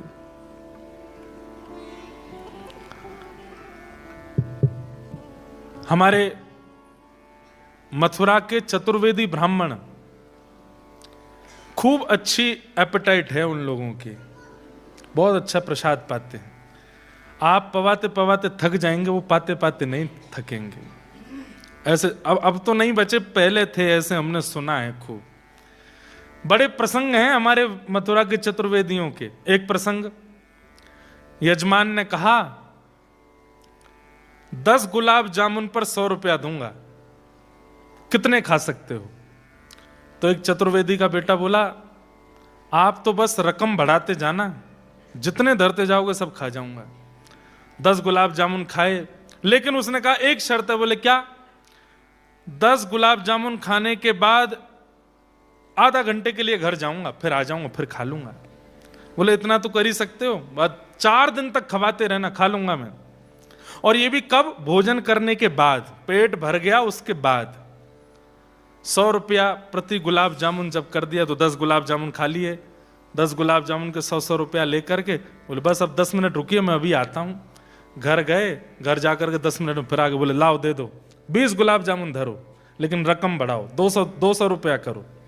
तो 200 रुपया के 20 खा लो, 20 खवा दिए। बोले अब 10 मिनट को जा रहा हूँ। 10 मिनट को गया, लौट करके आए, बोले अब रकम बढ़ाओ, 300 कर दो और 30 रख दो। सेठ जी बोले एक सही सही बताना, मैं तुमको पूरी गड्डी दे दूंगा, ये तुम 10 मिनट के लिए घर क्यों जाते हो? बोले पहले गड्डी दो फिर बताऊंगा। गड्डी दे दी। बोले अब बताओ। तो बोले घर चलो। घर गए तो वो जुड़वा भैया थे। बोले एक बार मैं आता हूं, मैं खा के चला जाता हूं, मैं पचाता रहता हूं, ये दूसरा आ जाता है। उनके नाम थे बड्डन छुट्टन, दोनों के। एक हमारे साथ रहते हैं उनमें से। नैरोबी भी आए हैं, ये नहीं बताऊंगा कौन से हैं, अपने आप ढूंढ लेना, इनमें से कोई से भी हो सकते हैं। तो ऐसे हमारे मथुरा के ब्राह्मण देवता हैं, एक से एक अद्भुत। ब्रजवासियों को प्रसाद पवाओ। अब हम लोग तो बाहर घूम घूम के बिगड़ गए, असली ठेठ ब्रजवासी, उसको प्रसाद पवाओ, इतना आनंद आएगा आपको, खवाते जाओ, खाता रहेगा, बस उसको अद्भुत दक्षिणा देनी पड़ेगी। एक चतुर्वेदी जी, उन्होंने ब्राह्मण किसी यजमान के यहां प्रसाद पाया, अद्भुत प्रसाद पाया। प्रसाद पाते पाते स्थिति हो गई कि वो पाते पाते वहीं लुढ़क गए। यजमान आए, बोले पधार गए क्या? बोले पधारे नहीं हैं, लेकिन चिकित्सक को बुलाइए, अब हमसे उठा नहीं जा रहा है, इतना खा लिया है। तो चिकित्सक आया, चिकित्सक ने आकर के एक चूरन बनाया और चूरन में शहद वहद मिला करके या कुछ भी मिला करके, और शहद तो नहीं, चूरन में थोड़ा नमक मिर्च आदि कुछ मिला करके चूरन बना के दिया उनको। बोले लीजिए ये चूरन पी लीजिए, जितना खाया होगा सब पच जाएगा। तो चतुर्वेदी जी बोले अरे चिकित्सक, इतनी जगह होती तो 2 गुलाब जामुन और नहीं खा लेता मैं? तेरे या चूरन चटनी को क्यों खाऊंगा? इतनी जगह होती तो मैं 2 गुलाब जामुन और खाता हूं, इतनी भी जगह नहीं है। तो महाराज ऐसा प्रसाद पवाया नरसिंह मेहता ने कि निमंत्रण लेकर के आए जो ब्राह्मण देवता थे वो वहीं पस्त हो गए। फिर नरसिंह मेहता जी ने उनकी चिकित्सा की। ये पस्त क्यों हुए? ठाकुर जी ने उनको, वो नरसिंह मेहता के लिए गलत गलत सोच रहे थे ना, इसलिए ठाकुर जी ने उनको ऐसा कर दिया। वो तो महाराज उठ करके फिर जैसे तैसे ठीक भय। बोले नरसिंह जी आ जाना, छोचक लेके, छोचक में पहुंच जाना। बोले हाँ ठीक है। ये वापस गए, वहां जाकर के उन्होंने बताया, बोले नरसिंह जी ने तो ऐसा प्रसाद पवाया, मैं क्या बताऊं, अद्भुत आनंद आ गया। बोले अभी देखते हैं, आने दो। नरसिंह मेहता जी बोले भैया बेटी के यहाँ जाना है, कैसे जाएं? अंजार बहुत दूर है, जूनागढ़ एक तरफ और कच्छ, जूनागढ़ आता है सौराष्ट्र में, है? सौराष्ट्र में आता है ना जूनागढ़, सोमनाथ, द्वारिका, और अंजार कच्छ कैसे जाएं? पैदल जाएंगे तो छोचक का समय निकल जाएगा। तभी नगर में घूमे करताल लेकर के, तो कोई भी सामग्री लेकर के आते। बोले सामग्री नहीं चाहिए, कोई बैलगाड़ी हो तो हमें दे दीजिए, 10-5 दिन के लिए किराए पे हम ले जाएं। तब एक व्यक्ति इनको मिला, उसने कहा देखो मेरे बैल तो हो गए बूढ़े और बैलगाड़ी खड़ी खड़ी हो गई है जर्जर, इससे काम चल जाए तो आप ले जाओ। नरसिंह मेहता जी बोले हमें बस दे दो, हम तो बस चले जाएं। बड़े बूढ़े बैल, बिल्कुल ऐसा मतलब कि यमराज संगी चल रहे थे उनके, कि बस कब अंतिम श्वास लें हम इनको लेके जाएं। और बैलगाड़ी ऐसी कि महाराज चर्र मर्र करती हुई वो चले। नरसिंह मेहता जी बोले परिवार के साथ जाना चाहिए छोचक में। सारे सूरदास बैठा है, 16 सूरदास बैठ गए अपने कमंडो मंडल लेकर के, सब सामग्री लेकर के, और बचे 10, 15, 20 संत, उनको भी बैठा दे। अब बैलगाड़ी में ज्यादा से ज्यादा 5 लोगों की जगह, उसमें 16 सूरदास और 10 महात्मा और चढ़ गए। बैलों की तो आंख बाहर आ गई। बोले कि अब हो गए कल्याण हमारे। फिर उसके बाद नरसिंह मेहता और चढ़ गए उस पर। आहा, धीरे धीरे चलने लगे बैल। थोड़ी दूर ही गए थे, जूनागढ़ से ज्यादा 1 किलोमीटर बाहर निकले थे। इतने में ही महाराज चारों चक्के चक चक करके टूट टाट गए। बेचारे सूरदास सब नीचे गिर गए, किसी की कोहनी फूट गई, किसी का सिर फूट गया, किसी के कहीं लग गई, सब गिर गिरा गए। नरसिंह मेहता भी गिर गए। नरसिंह जी बोले क्या करें, कैसे करें, ये तो बड़ी दिक्कत हो गई। बैलों के जीभ बाहर निकल आई, एक तो पधारी गया, एक ही जीवित बचा बस। नरसिंह बोले अब क्या करेंगे। इतने में ही ठाकुर जी लकड़हार बनकर के आ गए। एक लकड़ी की सामग्री को सिद्ध करने वाला, सिर पर धांटा बांध करके और हाथ में महाराज सामग्री लेकर के, ऊंची धोती पहन करके। अब हर बार ठाकुर जी आते हैं, नरसिंह जी को पता चल जाता है कि ठाकुर जी, बाकियों को नहीं पता चलता। और ठाकुर जी आते ही नरसिंह जी को सौगंध देते हैं, किसी को नहीं बताना कि मैं आया हूं। जैसे ही ठाकुर जी आए तो नरसिंह जी रोने लगे। नरसिंह जी कष्ट आने पर नहीं रोते, ठाकुर जी के आने पर रोते हैं कि ये मेरे कष्ट को संभालने खुद कष्ट क्यों लेते हैं। सब सूरदास नरसिंह जी को शांत करने, आप रो मत, बैलगाड़ी ठीक हो जाए। बोले मैं बैलगाड़ी के लिए नहीं रो रहा हूं, मेरे कष्ट के कारण किसी और को कष्ट होता है इसलिए रो रहा हूं। इतने में ठाकुर जी आ गए। ठाकुर जी आकर के बोले अरे भैया क्या हो गया, आप लोग सब दुखी लग रहे हैं। तो संतों ने बताया, बोले हमारी बैलगाड़ी टूट गई, हमको अंजार जाना है। ठाकुर जी बोले ये तो मेरा काम ही है, टूटे हुए जीवन को, टूटे हुए सामग्रियों को सिद्ध करना। लाओ अभी ठीक करता हूं। तुरंत ठाकुर जी ने ठोक पीट करके पूरी बैलगाड़ी बिल्कुल नई कर दी। वो ठोक पीट के नई क्या करी, उन्होंने पूरी बैलगाड़ी स्पर्श करी, वो हो ही गई नई। लेकिन बोले हमको दक्षिणा में एक चीज चाहिए। संत जन बोले हम पे कुछ नहीं है भैया, कमंडल हैं, चाहो तो इनको ले जाओ। बोले नहीं नहीं कमंडल वमंडल नहीं चाहिए हमको। बोले तो?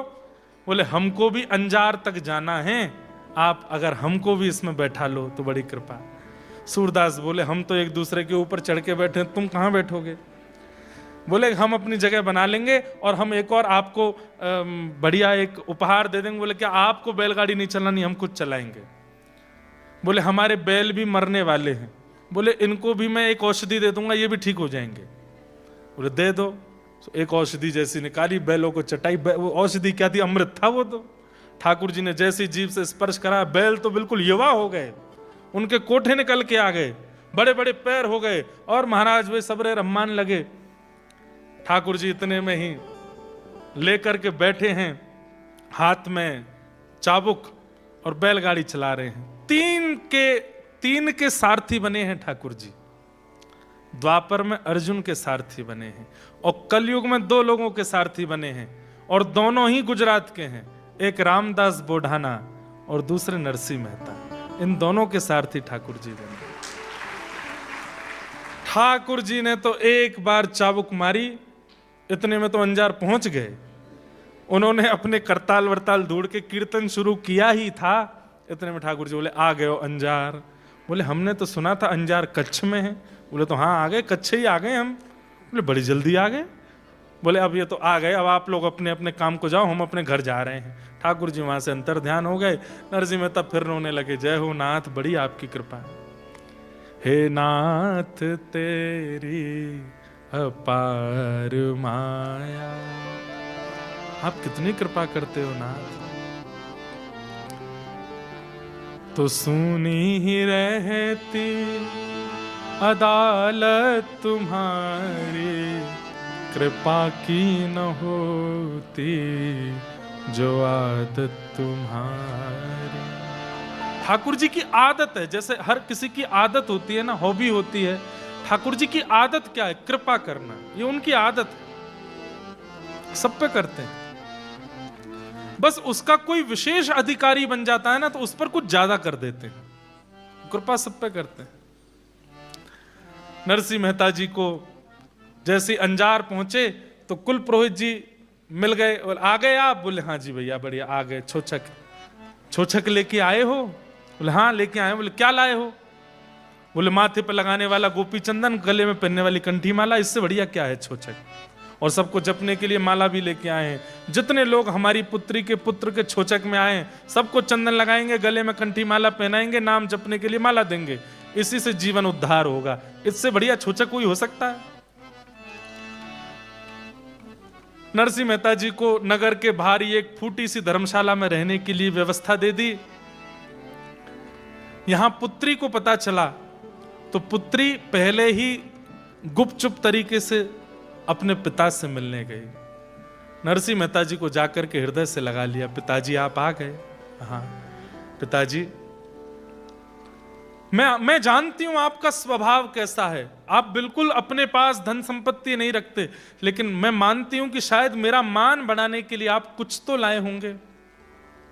हाँ बेटी लाया हूं ना। क्या लाए हैं? वो तेरे सास के लिए, ससुर के लिए, देवर के लिए, ननद के लिए, संबंधियों सबके लिए चंदन लाया हूं, सबके लिए कंठी माला लाया हूं। अरे ये कंठी गले में रहेगी, चंदन सिर पर रहेगा, प्राण निकलेंगे, सीधे वैकुंठ जाएंगे। और जपने के लिए माला लाया हूं बेटी। ये जीवन में इतने सारी संपत्ति लेकर के, खेल खिलौना लेकर के क्या करेंगे? इससे बढ़िया छोचक हो सकता है? पुत्री रोने लगी। आप अच्छे हैं पिताजी, पर समाज अच्छा नहीं है। वो कैसे समझेंगे आपकी इस भावना को? आप अपनी भक्ति भाव से सब कर रहे हैं, पर समाज संसार में कुछ ऐसा भी करना पड़ता है जहां दिखावा जिसको कहते हैं। उसके लिए पिताजी कुछ कर, मुझे था कि आप कोई व्यवस्था करके लाएंगे, इससे तो आप ना आते तो अच्छा था। मैं 4 बात सुन लेती कि तेरा पिता निमंत्रण के बाद भी नहीं आया, मुझे चलता, लेकिन अब आप आकर के भी कुछ नहीं करके जाएंगे तो मेरे को बहुत सुनना पड़ेगा। मुझे ये लोग मारने ना लगे पिताजी, मुझे अपने मार पिटाई आदि इनकी कोई चिंता नहीं, पर भरे सभा में कहीं आपका अपमान ना करें। आप चंदन लगाते घूमेंगे, गले में कंठी पहनाएंगे, ये आपका अपमान निश्चित करेंगे पिताजी। नरसिंह मेहता जी बोले, अभी हमने एक प्रसंग सुनाया नहीं है, नानी बाई का जब ब्याह हुआ था तब भी ठाकुर जी आए थे और आकर के सब दहेज दिया था। तो नानी बाई को नरसिंह मेहता बोले, नानी एक बात बता, अपना विवाह याद है तुझे? बोले हाँ। मेरी सामर्थ्य थी इतना अच्छा विवाह करने की? बोले नहीं। कैसे हो गया? सांवरिया सेठ की कृपा। तेरे भाई सांवल दास, उसकी बारात देखी थी? पूरे विश्व में दिखावे के लिए ऐसी बारात नहीं निकली होगी, मेरी सामर्थ्य थी। बोले नहीं। किसने किया? द्वारिकाधीश। वो तो आपके यजमान आए थे, कोई यजमान नहीं था। हर बार ठाकुर जी ही आते हैं यजमान बन करके। तेरे विवाह में सब कुछ करने के लिए ठाकुर जी आए। अरे वो तेरे भाई बन करके आए थे, तेरे रिश्तेदार बन के आए थे, तुझे उन पर भरोसा नहीं है? मैं चंदन लाया हूं, मैं तुलसी कंठी माला लाया हूं, इन सब से समाज में क्या? अरे तू ठाकुर जी पे भरोसा रख, वो सब करेंगे, उन पर विश्वास रख।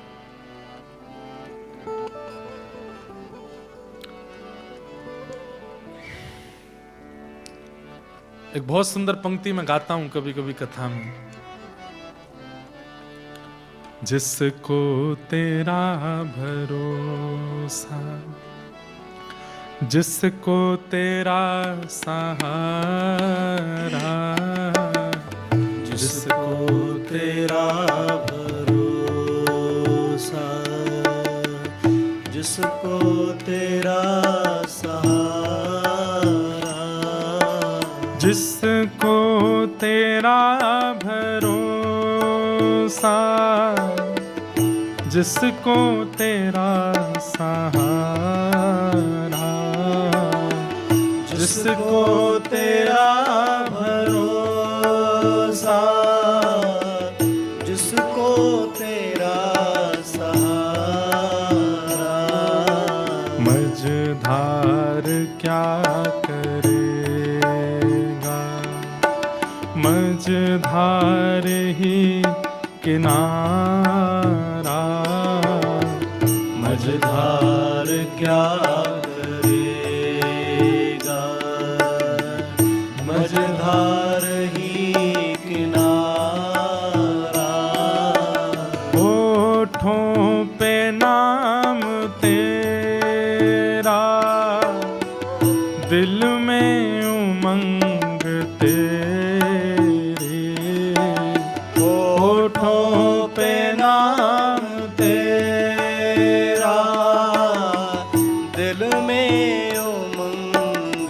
तेरी, अलमस्त सा फिरूं मैं, छाई तरंग तेरी, अलमस्त सा फिरूं मैं, छाई तरंग तेरी, रोशन है काली रातें, पाकर तेरा उजाला, रोशन है काली रातें, पाकर तेरा उजाला, जिसको तेरा भरोसा,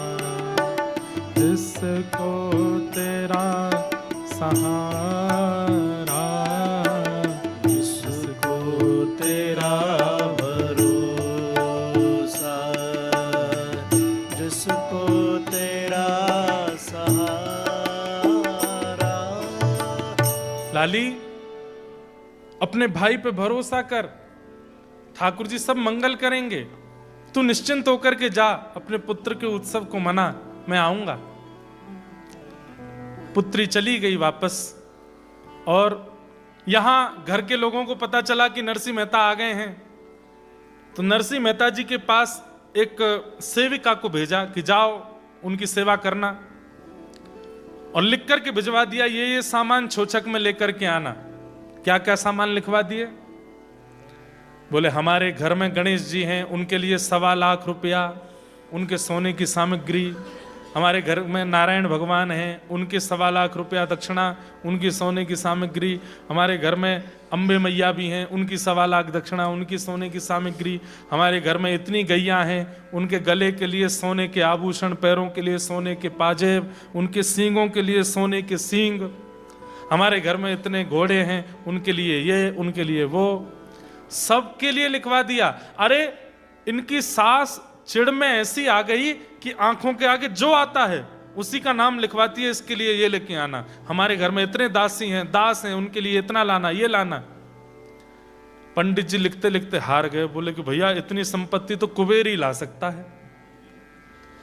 अरे मैया बूढ़ी हो गई हो, क्या लिखवा रही हो? बोले तुम लिखते जाओ बस, अब तो मौका मिला है, नरसी आएगा, पूरे सभा के सामने इसका अपमान करूंगी मैं, ये तो मौका ढूंढ ही रही थी मैं, तो पत्थर लिखो। बोले काय के पत्थर? बोले एक सोने का, एक चांदी का। बोले पत्थर का क्या करोगी? बोले एक पे बैठूंगी, उस पे बैठ के नहाया करूंगी, और चांदी के पत्थर से अपने पैर घिसा करूंगी। पत्थर भी लिखो। नरसिंह मेहता के पास पत्र लेकर के एक दाई मां लेकर के वो पत्र गई। नरसिंह मेहता की भोजन आदि की कोई व्यवस्था उन्होंने करी नहीं थी। गरम तपता खोलता हुआ पानी लेकर के गई थी स्नान के लिए। नरसिंह मेहता ने स्पर्श किया, बोले तो बहुत गर्म पानी है, सब सूरदास बेचारे जल जाएंगे। उन्होंने कहा आप तो बहुत बड़े भक्त हो ना, मेघ मल्हार राग गा दो, बारिश हो जाएगी। ऐसा कोई राग गाओ, वर्षा का राग, वर्षा ऋतु का राग, अपने आप बादल आ जाएंगे आकाश में, नहा लेना उसी में। नरसिंह मेहता बोले आपकी बड़ी कृपा, आपने याद दिलाया। नरसिंह मेहता ने जैसे ही गाना शुरू किया, बरसन लागे मेघ चहु दिश, जैसे ही आकाश से झरझर करके जल बरसने लगा। नरसिंह मेहता ने जैसे ही गाया, काले काले बादलों ने आकर के महाराज पूरे आकाश को घेर लिया। नरसिंह मेहता सब सूरदासों को, संतों को लेकर गए, बोले यही है। क्या है? शॉवर चल रहा है, नहा लीजिए। सबको नवाया धुवाया, आनंद हुआ। लेकिन यहां तो नहा धो करके सब तिलक स्वरूप, इतनी वर्षा हुई, इतनी वर्षा हुई, इतनी वर्षा हुई कि पूरे अंजार में पानी पानी हो गया। और तो और क्या कहें, नानी बाई की जेठानी, जेठानी समझते हैं? नानी बाई की जेठानी मतलब उनके पति के बड़े भैया की वाइफ, वो जेठानी उस पानी में डूब के मर और गई, इतनी वर्षा हुई। अब तो हाहाकार मच गया। और इसका भी आरोप लगा दिया नरसिंह मेहता के ऊपर, ये पामपट आया है हमारे नगर में, इसलिए इतनी वर्षा हो गई। हमारे यहाँ छोचक मंगल कार्य था और ये देखो अपशगुन हो गया, हमारे घर में एक की मृत्यु हो गई। नरसिंह मेहता ने ठाकुर जी को प्रणाम किया, उनकी जेठानी के सामने बैठ के एक पद गाया। एक पद गाते ही वो तो जीवित होकर खड़ी हो गई। नरसिंह मेहता जी के इस भाव को सब बोले जादूगर है, जादू करना जानता है। अपना प्रभाव जमाने के लिए पहले उसके प्राण ले लिए, फिर उसके प्राण दे दिए। लोग क्या समझें कि ये भक्ति का प्रभाव है। जितनी सामग्री लेकर के पत्र में लिख करके आई थी, सब सामग्रियों को पढ़ने के लिए वहां पुरोहित जी खड़े हुए। बोले नरसिंह जी इतनी सामग्रियां लिख करके भेजी गई हैं, मैं पढ़ के सुना दूं? बोले पढ़ के मत सुनाइए। बोले तो क्या करें? आप तो बस हमारे ठाकुर जी का स्मरण करके रख दीजिए, सब सामग्री की व्यवस्था हो जाएगी। बोले पहले तो वर्षा हुई थी जिसमें पानी गिरा था, एक जेठानी डूब के मरी थी। वर्षा विश्राम होते ही जैसे ही अपमान करना प्रारंभ किया, सभा में कुछ नहीं लेकर के आए, छोचक में खाली आज चले आए हो, तभी तवड़ तवड़ तवड़ आवाज होने लगी। बाहर जाकर के देखा, 4.5 घंटे तक अंजार में सोने बरसते रहे आकाश से। घरों में लबालब भर गए, लोग बाग लूट लूट के भाग गए, एक परत पूरी सोने की अंजार में बन गई। नरसिंह मेहता ने कहा हमारे ठाकुर जी ने सब व्यवस्था करी है, आपको जितना चाहिए इससे सोना बनाओ, इससे चांदी बनाओ, इससे रत्न करो, यही हमारे ठाकुर जी के द्वारा छोचक है। कहते हैं आज भी अंजार में खुदाई होती है घर बनाने के लिए, तो आज भी नरसिंह मेहता के समय के सोने के कुछ अंश मिल जाते हैं। पूरे अंजार में सोना ही सोना हो गया। ये दृश्य देख करके सास ससुर ननद सब नरसिंह मेहता के आगे नतमस्तक हो गए। हम आपकी भक्ति को पहचान नहीं पाए, हमें क्षमा कर दो। लेकिन अब वो हुआ जो सबसे सुंदर था। क्या? आपकी पुत्री नानी बाई ने अपने पुत्र को, जिसका छोचक था, उसको अपनी सास की गोद में दिया और अपने संपूर्ण परिवार के आगे हाथ जोड़ के कहा, मैं आप सबका त्याग करती हूं, अब मैं आपके पास नहीं रह सकती। मेरे ऐसे पिता, ऐसे भक्त पिता मुझे जीवन में प्राप्त हुए हैं। आपको धन संपत्ति चाहिए, पूरा नगर सोने का हो गया, इसी में रहिए, यहीं निमग्न रहिए। मैं अब अपने पिता के साथ रहूंगी और भगवत प्राप्ति करूंगी, भजन करूंगी। और उसी समय नानी बाई अपना घर छोड़ के पिता के साथ वापस चली गई। वापस लौट करके अपने पिता के पास आ गई और चरणों में आकर के कहा, पिताजी अब मुझे अपनी शिष्या रूप में स्वीकार कीजिए। मैंने आपको बहुत वाद्य किया कि सामग्री लेकर के मेरे ससुराल आइए। अब पिताजी मैं आपसे एक ही प्रार्थना करती हूँ, उस सांवरिया सेठ जिसका आप नित्य दर्शन करते हो, एक बार मुझे उनका दर्शन करा दीजिए। नरसिंह मेहता जी की छोटी बेटी रत्नाबाई, बड़ी बहन की स्थिति देख करके उसने पिताजी से प्रार्थना की, मुझे विवाह नहीं करना, मैं भी आपकी शिष्या बन के रहना चाहती हूँ। नरसिंह मेहता जी ने उनको फोर्स नहीं किया, उन्होंने ब्याह नहीं किया। श्यामल दास की पत्नी है, श्यामल दास, दोनों बहन, पत्नी और नरसिंह मेहता जी की पत्नी सब मिलकर के भजन करते हैं, कीर्तन करते हैं, खूब आनंद से रहते हैं। बहुत सुंदर सुंदर चरित्र और हैं नरसिंह मेहता जी के, सबको हम प्रणाम करते हैं। जन्माष्टमी का दिन था और नरसिंह मेहता जागरण में कीर्तन करते थे पूरी रात। आज जन्माष्टमी का दिन है और कहते हैं जो तिथि, जो वार, जो नक्षत्र ठाकुर जी के प्रकट होने पर हुआ था, ठीक वही हजारों साल बाद वही तिथि नक्षत्र आदि सब प्रकट हुआ। जूनागढ़ के पास के गांव में नरसिंह मेहता कीर्तन करने के लिए गए। रात भर कीर्तन किया। कीर्तन करते करते जैसे ही 12 बजे रात्रि के मध्य रात्रि हुई, नरसिंह मेहता खड़े होकर के कीर्तन करने लगे। अपने हाथ में करताल बजाते बजाते घूमना प्रारंभ किया। धीमी गति से फिर थोड़ी तेज गति हुई, थोड़ी और द्रुत गति हुई। नृत्य करते करते करते करते करते जैसे ही सूर्य उदय का समय हुआ, जन्माष्टमी के दिन श्री नरसिंह मेहता ठाकुर जी में विलीन हो गए, भगवान की लीला में ही प्रविष्ट हो गए। ऐसे श्री नरसिंह मेहता जी को हम बार बार प्रणाम करते हैं। ऐसे नरसिंह मेहता जी को बार बार वंदन करते हैं, जिन्होंने इस धराधाम पर आकर के अपनी भक्ति के प्रचार, भक्ति के प्रभाव से ना जाने कितने लोगों का उद्धार किया। नारायण नु नाम न लेता, वारे तेने तजिए रे। नारायण नु नाम न लेता, मन सा वाचा कर्म करीने, लक्ष्मी वरने भजिए रे।